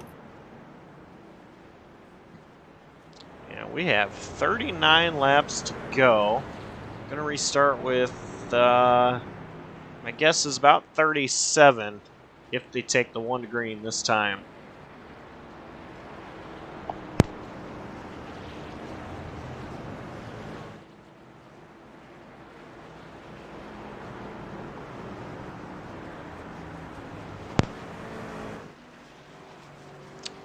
And they are going to take the 1 to green.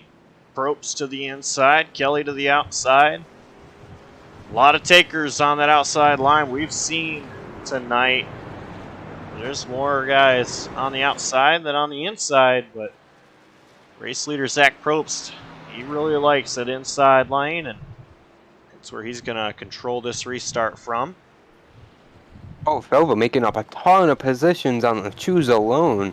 Up to P3. You mentioned no one liking that bottom. I think it's because of a major wheel spin issue, especially in the center of the corners when Probst has been taken off.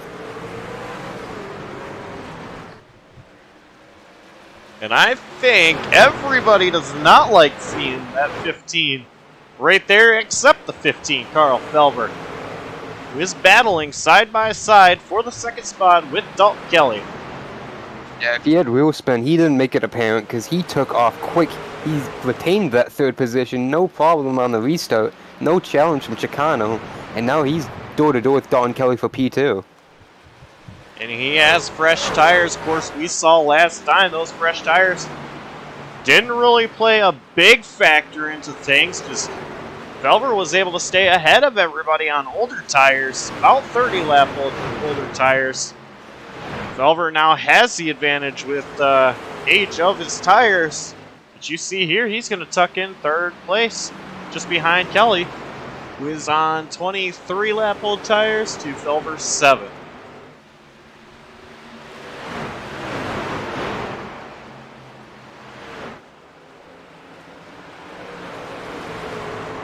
Contact in the back. Around goes the 24-44.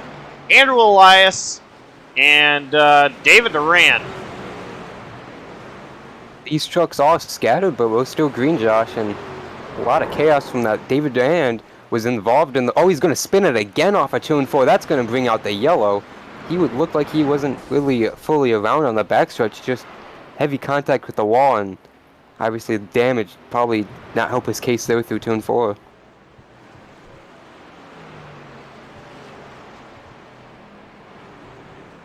This is the 12th time we've been under yellow. So far, we've had 53 laps under yellow conditions.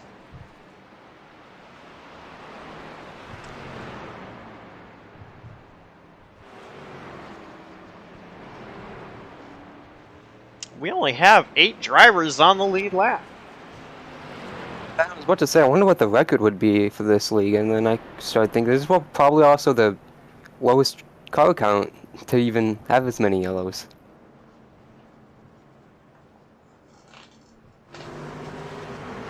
I'm thinking this has probably got to be the record for most cautions tonight. If not, I would say Talladega last season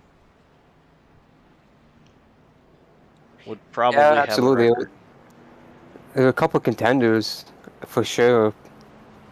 I don't think a clear, obviously, cut winner, but close to it in terms of caution laps, I'd say.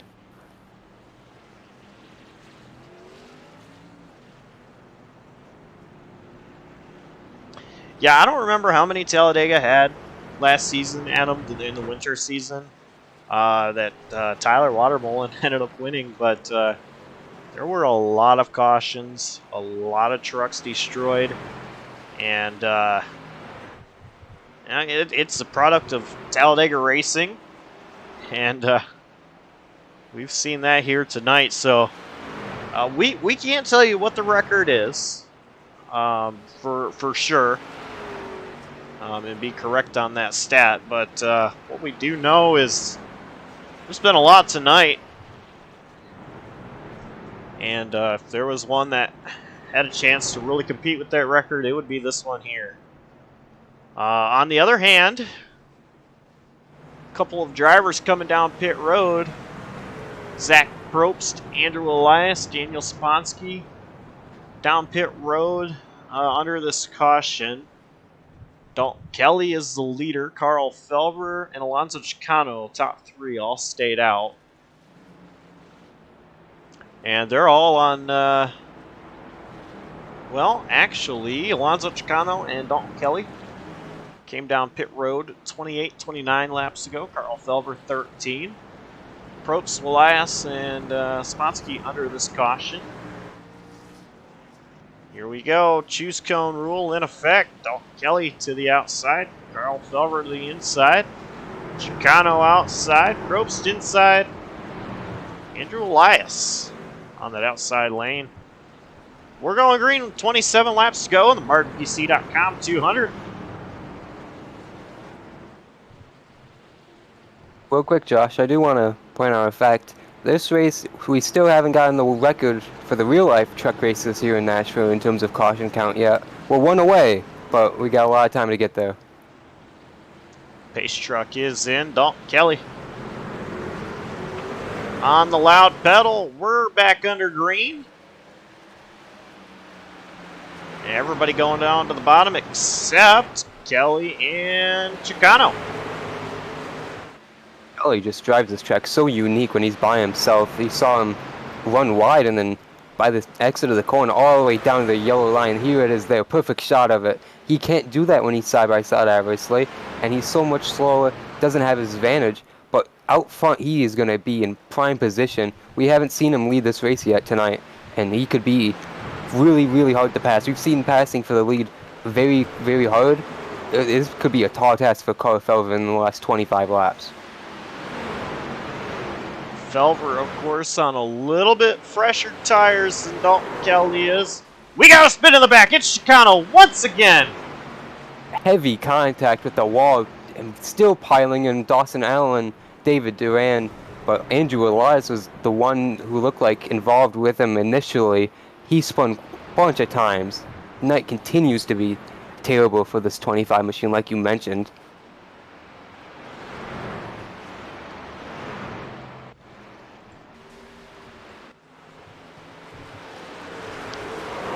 Oh, Andrew Elias just came up a little bit. See Dawson Allen, David Duran as well.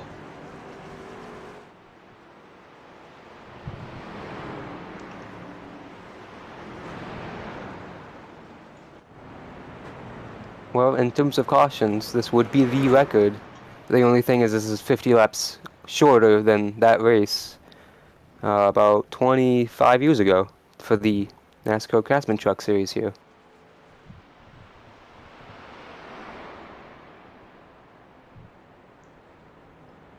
So Felver, Probst, and actually it's just Felver and Probst that stay out. Kelly comes down pit road and will be the first one out.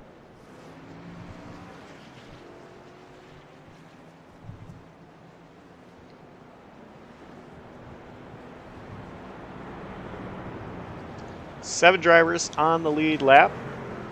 David Duran 3 laps down now after that incident.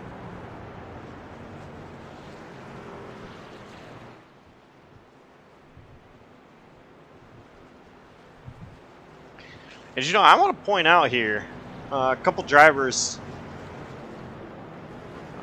Main one, really want to point out Dawson Allen. His truck is beat up. He's been involved in way too many things tonight. And he's still running. On the lead lap, currently P5. He's going to get his best finish of the season one way or another tonight. That isn't at a plate track. But Dawson Allen, he wants more. And he's staying in it. So big shout outs to him. And we got 21 to go. Going to restart with maybe 19. Allen still has some positions to make up.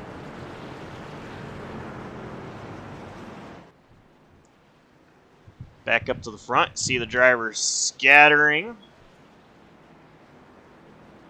where they're going to choose. Felver to the top, Probst to the bottom. No surprise there.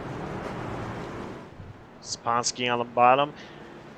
Kelly takes the top.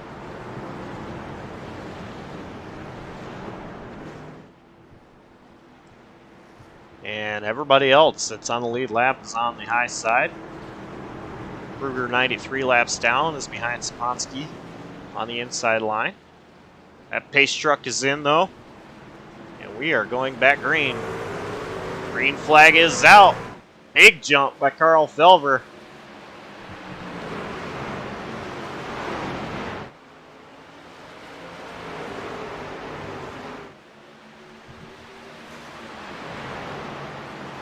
Here comes Zach Probst.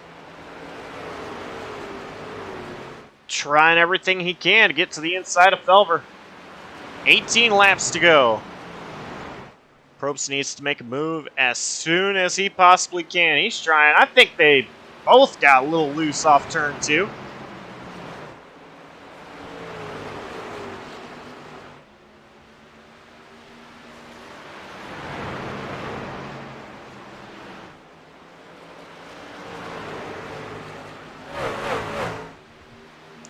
Dalton Kelly right there with these top 2, though.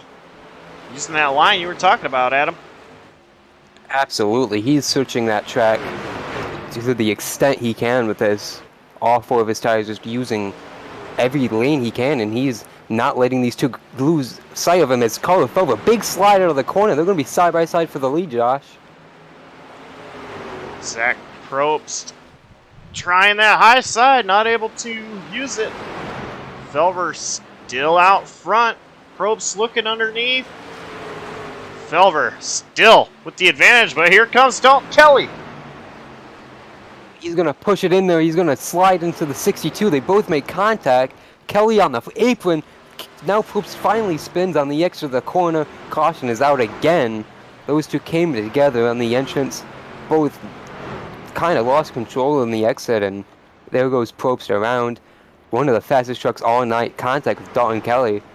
And right before that happened, Josh, I was going to say, I think Zach Probst lost his chance to win the race. He was on the inside of Carl Felver, and he couldn't take the advantage of it.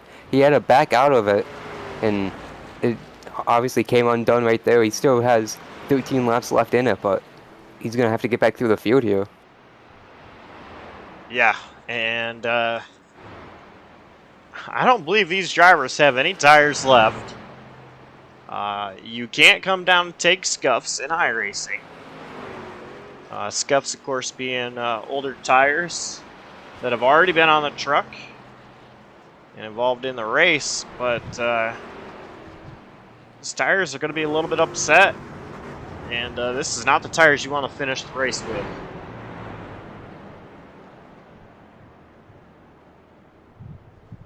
Obviously not for Zach Probst, and going into Turn 3 there, I believe he and Don Kelly just collided, and Kelly was going for it. He slid up just a little bit, and when he went to save his truck, he hit the apron, and I'm not quite sure what happened to Probst up top, but he lost it and spun out, and once again, fortunately, he wasn't T-boned to have more damage, but caught the inside wall there, and like you mentioned, chewed up his tire.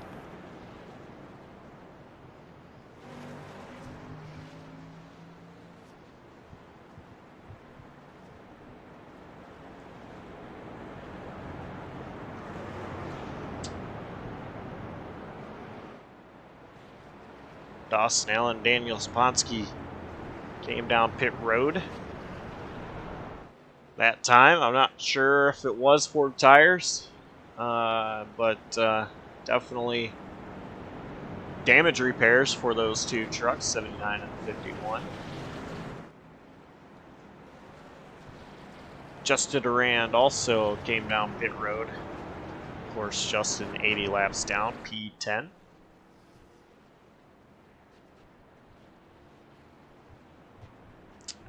Sponsky and Allen down pit road once again.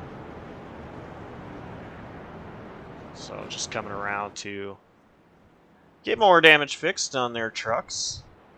There's 10 laps to go. We're going to see the green with about 8 laps to go. And Adam, I don't think they're done yet. I think we see at least one more caution. I wouldn't doubt it, but they're definitely not done battling yet. This is definitely going to be in for a show here, conclusion of this race. I think Dalton Kelly's going to continue using his line all over the track as he takes the bottom right here on this restart. And Andrew Elias is up in the mix. Alonso Chicano somehow, obviously tight, small field, but man, after the night he's had, can you imagine?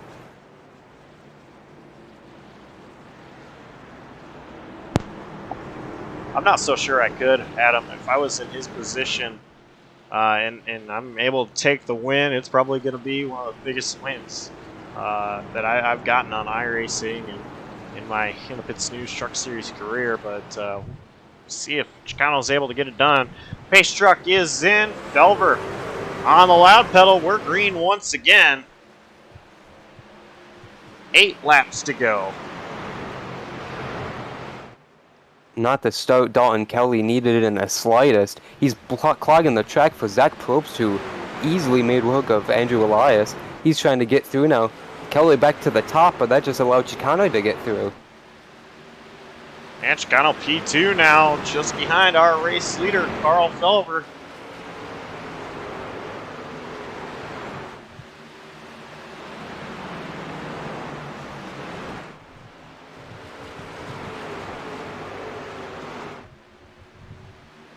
Chicano trying to follow the tire tracks of Felver, but he's not making that much ground up on that 15 just yet. See how battered and beat up that 25 is.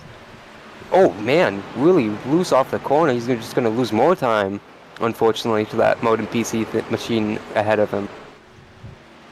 5 laps to go in the MardonPC.com 200. Alonzo Chicano, he's got company from Dalton Kelly and Zach Probst behind. This is everything Felver wants to see for him to collect his second win of the season. Probst underneath Kelly. They make contact. Maybe Kelly around. We're under caution once again. Full reversal from the last time, and I don't think Zach Probst did that intentionally, but he definitely didn't prevent it from happening once he lost the front end of his Ford. He washed up in 3 and 4 like we've seen all night. Contact with Dalton Kelly, who, like I mentioned, using a different line from everyone else, but he kept his truck up there.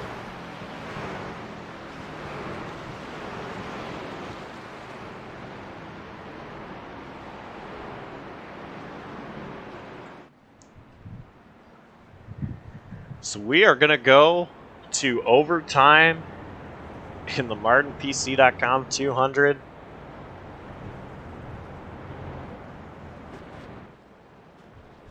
Felver with the lead, Chicano P2, Probst P3, Andrew Elias is 4th. Daniel Saponsky in 5th, Dalton Kelly 6th, and Dawson Allen P7. All those are the drivers on the lead lap. 15 cautions for 70 laps so far is what we've had tonight in this 14 truck field.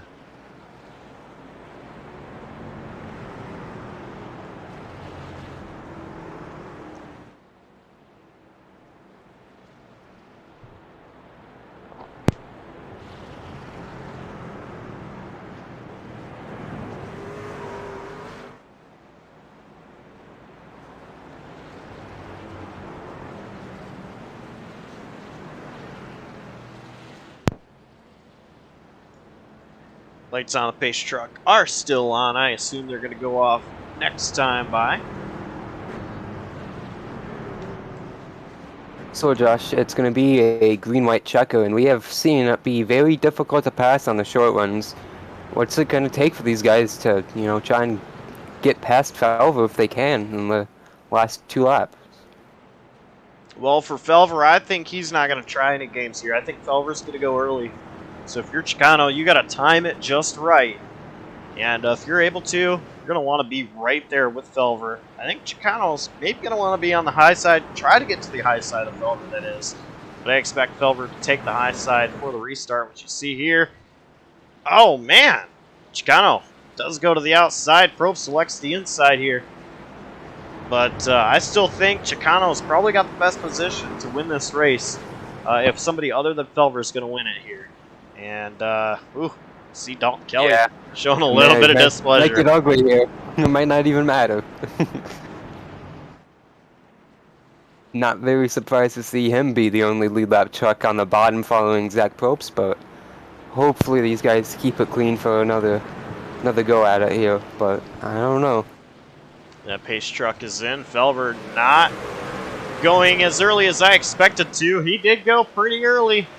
And Probst got a great jump. Probst side by side with Chicano here. Chicano with a huge run off the corner.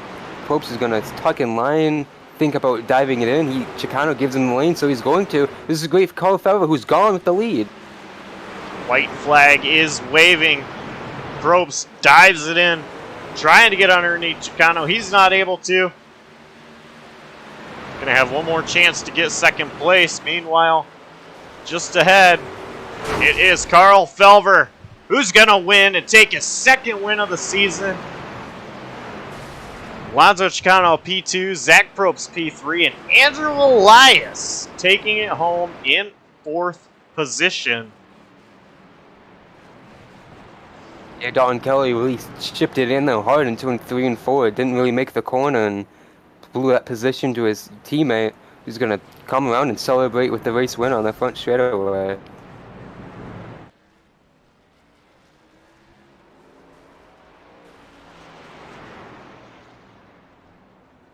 Felver immediately put it on the wall. They were doing a burnout, and he did it again. I don't think there's enough room here, really, for Felver. Well, it was one of those nights, one of those races for everyone in the field, so why not continue beating it up?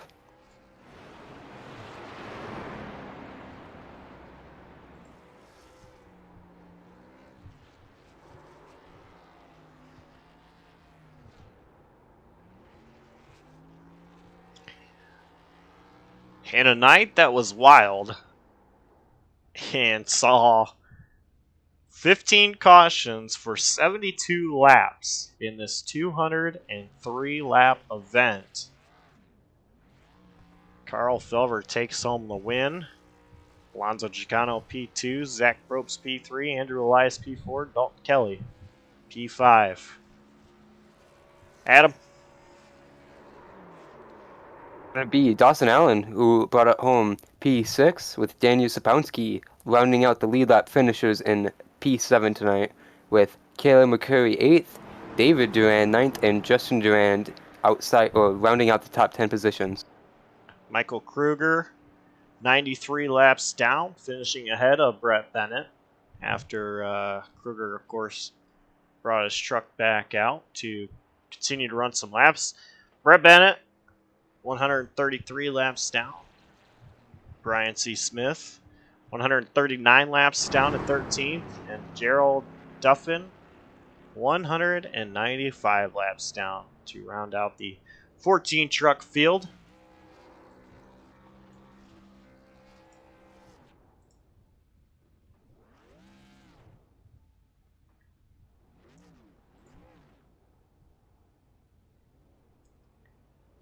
Let's go ahead and interview our third place finisher, Zach Probst. After finishing P3, you had quite the night. Seemed like everybody was going from the back to the front to the back to the front. You were no exception there, Probst. Up and down night after starting on the pole and leading most of stage one. What was it like there, just under all these cautions that we had? I enjoyed when I was leading under all those cautions. Just nice to be coasting out front, saving fuel, saving tires. Got a little loose near the end of stage one, allowing Carl to get by me, and just couldn't contend with him after that. Then at the stage, had a pretty, and didn't manage to get back to the lead on speed for the rest of the race. Well, you were involved in a couple of incidents yourself. The spin there over when you were underneath Dalton Kelly. What happened there? Car just pushed up once I hit the bumps on the bottom of 1 and 2. Or 3 and 4. I was really hoping I would clear him before, or he would clear me before I washed up, but he didn't, and he's understandably mad. I would be too, but that was just incidental contact. And what happened after that incident there with you two again? Dalton Kelly, of course, the one going around that time. Really the same thing. He was way up the track. I really shouldn't have hit him there, but I hit the bumps, washed up, didn't want to lift because it was so far into the race, and ended up getting into him. Well, is there any sponsors, team shout-outs you'd like to give? Good stuff behind the 62. I'd like to thank V-Speed and BTGY Racing League for sponsoring me. I'd like to thank PPM and Noah, who didn't race tonight, but I'd like to thank him. Yeah, and thank you guys for broadcasting. All right, well, congrats on the third place finish, and see you next week at the Roval. All right, thank you. That was Zach Probst, who finished P3 tonight. Adam, I believe you have caught up with our second place finisher, Alonzo Chicano. Yeah, Alonzo Chicano, second place. How? I thought you were gonna have the answer because I don't. I do not either. Yeah. Just I don't know. The truck was beat up and then beat up more and then kept getting beat up, and somehow we still managed to have some sort of speed. And I feel like we could have won that. I feel like we were faster than Carl because we were on fresher tires. And during the long runs, because I my engine wasn't up to par and I lost some RPMs there. I feel like it gave me a really good long run truck, and figured that out whenever we did have that one long run where I was catching Zach really fast and Carl was on fresher tires, but I don't know how we were able to maintain the speed. I think we were just getting a lot better of a run off than most people were.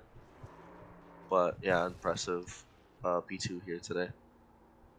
Absolutely, it was, and it started very early. Just your entire night was pretty much coming from the back almost every run. How was it out there? Seemed pretty difficult to pass, but you pretty much did almost every stint. It was incredibly frustrating and irritating. It was not fun Absolutely. at times, but yeah, I don't know. It was rough for me, and I know it was definitely rough for a lot of other drivers. Um, so it was a tough track, and it was a really tough race for everyone. I think maybe except for Carl, he just had to wait for the cautions to pass by. I think he actually did have a few problems there spinning out, but besides that, um, I think he had the cleanest race out of everyone. Well, who'd you like to shout out for, like you said, very impressive P2 run tonight here in Nashville? Yeah, I'd like to thank Grid Network and Fitz News for sponsoring me and the series. C2 Graphics, Celsius. I'd like to thank everyone watching, my girlfriend, and you guys for broadcasting, JCTV. Thank you guys for letting us uh, show what we do to our friends and family. All right, thanks again, Alonzo, for your time, and congrats. Thank you. Very Yep. eventful second place, Josh. Yeah, it was a great run for Chicano to finish in P2. Before we go to our race winner, I've caught up with Andrew Elias. Andrew, you finished P4, had a great finish, was one of the cleanest trucks. I think the only truck that didn't have any kind of damage to it until having some incidents towards the end of the race. So I noticed the start of the race, you did not really go with everybody else. You hung back. What was the start of the race like for you? Was it just kind of planned to hang back, or were you just Yeah, trying to figure out what was going on? yeah, Josh. It was a plan to hang back. I knew it was a really loose track, and I knew there was going to be some incidents and some damaged trucks. So I just wanted to hang back there and not wreck my vehicle. Well, you brought it home in P4, so definitely worked out. Of course, one of the cleanest trucks there till the end, and then still probably didn't have as much damage as other guys. So, what was it Yeah. like, of course, through all those cautions that we had and just continuously trying to check up a couple times? I've noticed to really keep your truck clean. It wasn't bad. Passing on the bottom was really not great, but it was doable, and there were a few trucks with damage that were easier to pass on the inside, and there's a specific one that hit the wall like 28 times on his own and decided to give me my first damage. And after that, the truck just wasn't handling well. It would push really hard off of the turn, and that's how I accidentally got into David, then I accidentally got into Alonzo, and apologized profusely to them. But then I got drove into by a guy who hit the wall in his own 28 times, gave me damage initially, has wrecked about everybody in the dang field and is the biggest hothead we have in this league. And he wrecked me under caution. So you can be mad at me, but you know what? He just needs to take a break. If he gets that mad at a video game, then I don't know. Maybe he should just like do something else. Well, before I let you go, is there any sponsors, team shout-outs you'd like to give? Who gets done behind a 44 truck? Well, I'd like to shout out Coca-Cola because I see the 24 is a Pepsi truck, so I'll drink anything but that damn drink.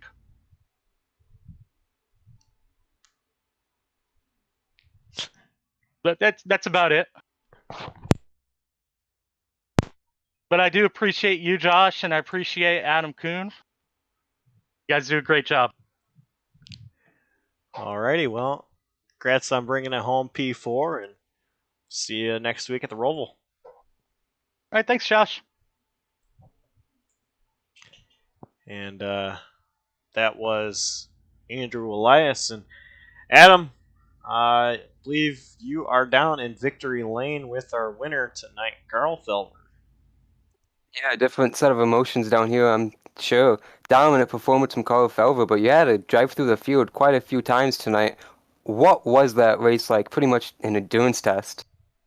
Yeah, it was interesting. I knew we had a good piece before the race, and then I just tried to keep it clean, which I didn't succeed at, but tried to keep it clean. And then there was a lot of tire strategies going there at the end, and basically you just had to try and force people to the bottom. It was so hard to pass. We happened to be in the right strategy at the right time, I guess, at the end of the race, and it worked out for us. So. You bring up it's hard to pass tonight, and you were able to get Zach Probst a couple times on the long runs, and then race him pretty much the rest of the evening, duke it out for the win. Though, what was it like, with the track conditions out there? Early on, I was just really trying to save tires and save for that long run, especially in stage 1 there. I was really backing up my entries and saving center speed just to save that long run speed. So I knew I was going to get to him. I didn't know if I was going to be able to pass him early in the race. And then with like 50 laps to go there, he had like 30 lap fresher tires than me, and he had so much center roll in the corner, and I ended up just wheel hopping it and spun out. And luckily no one hit me, and I was able to come back through the field, so that worked out for us. But it was a lot of fun racing with Zach. I think we raced each other pretty clean for the whole night, and a lot of side by side and nose to nose racing throughout the night. A lot of fun. Absolutely, and we had quite a few cautions there, especially at the end. That'd get tiring, trying to restart it, and of course, having to try to change it up almost every time you're out front. No, it wasn't too bad. Even on old tires, had to restart in second gear all night, and the RPMs are low enough you didn't really have to worry about wheel spin at all. So it was all about just trying to mix it up a little bit, which wasn't all that hard. I mean, I went roughly the same time. Every time I went pretty close to the exit of 4. We mixed it up by maybe 20, 30 feet every time, just enough to give us that jump. And really, I was always trying to get the battle for second side by side to give me a little bit of time to get out front, but it only worked a couple times, and those couple times happened to be the last couple of restarts there, so that helped us out a little bit more. Absolutely, looked great there at the end. Do you have any shout-outs for second win on the season? Got to shout out you guys for broadcasting this. It means a lot. I know Alonzo and Cameron put a lot of time into this, so them as well, and Mardon for sponsoring us. And then I'm not sure who made the setup this week, but the setup was really good, so whoever made the setup. So, yep. All right, well, congrats again on the win here in Fairgrounds Speedway. Thank you. Thanks for broadcasting, everybody. And that was race winner Carl Felver here in the MardonPC.com 200 at Nashville Fairgrounds. Next week, Adam, we go to one of my favorite road courses.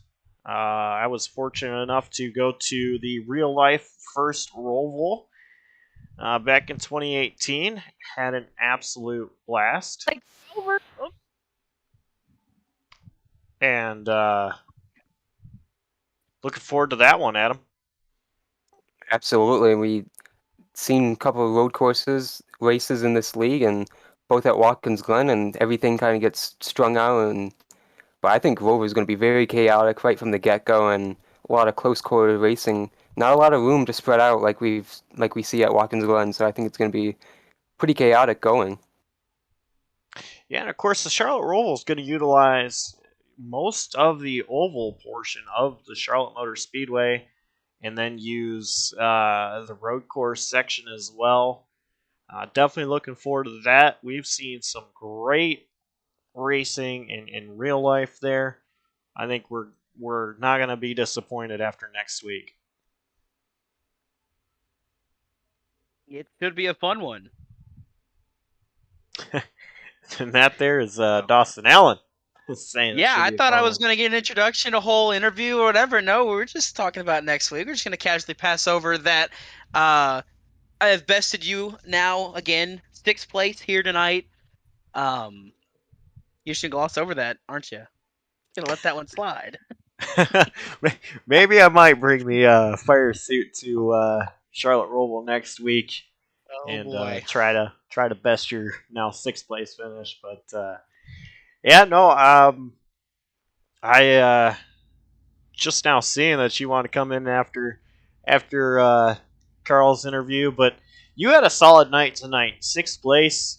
I say solid with quotations around it after being involved in more incidents than I have fingers and toes for, but still a 6th place finish is not a bad finish at all for you. Yeah, no, can't complain about a 6th place here. Obviously only 14 people were here tonight. It kind of sucks that we didn't have, that big of a crowd here racing.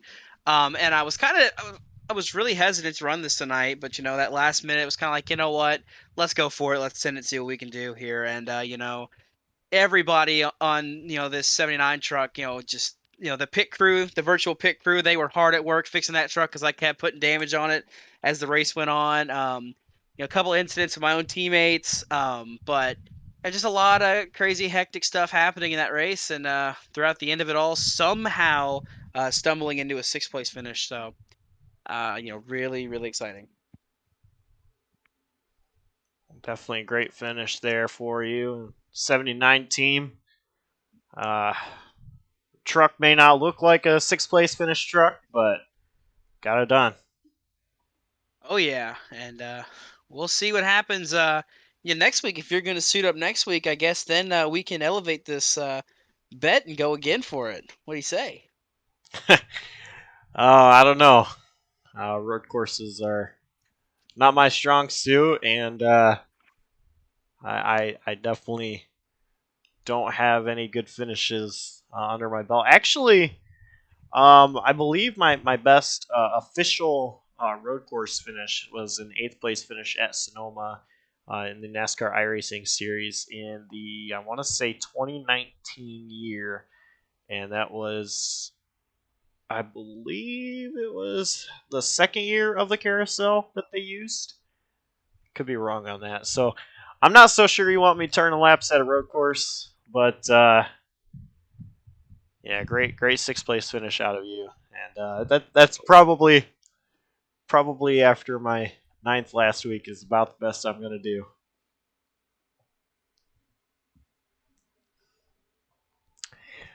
But Adam,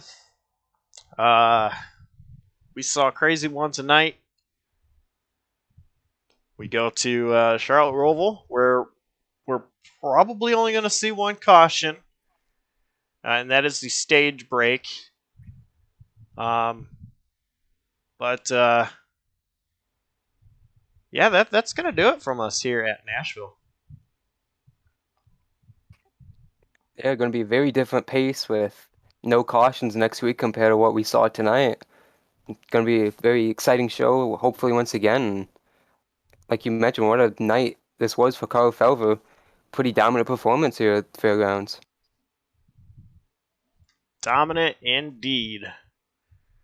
But that's going to do it from us here at JCTV. On behalf of the admins behind the Independence News Truck Series, MartinPC.com, all the drivers, all the fans, Adam Kuhn and myself, Josh Coppenall, signing off. Stay safe, take care, and we'll see you next week at the Charlotte Roval.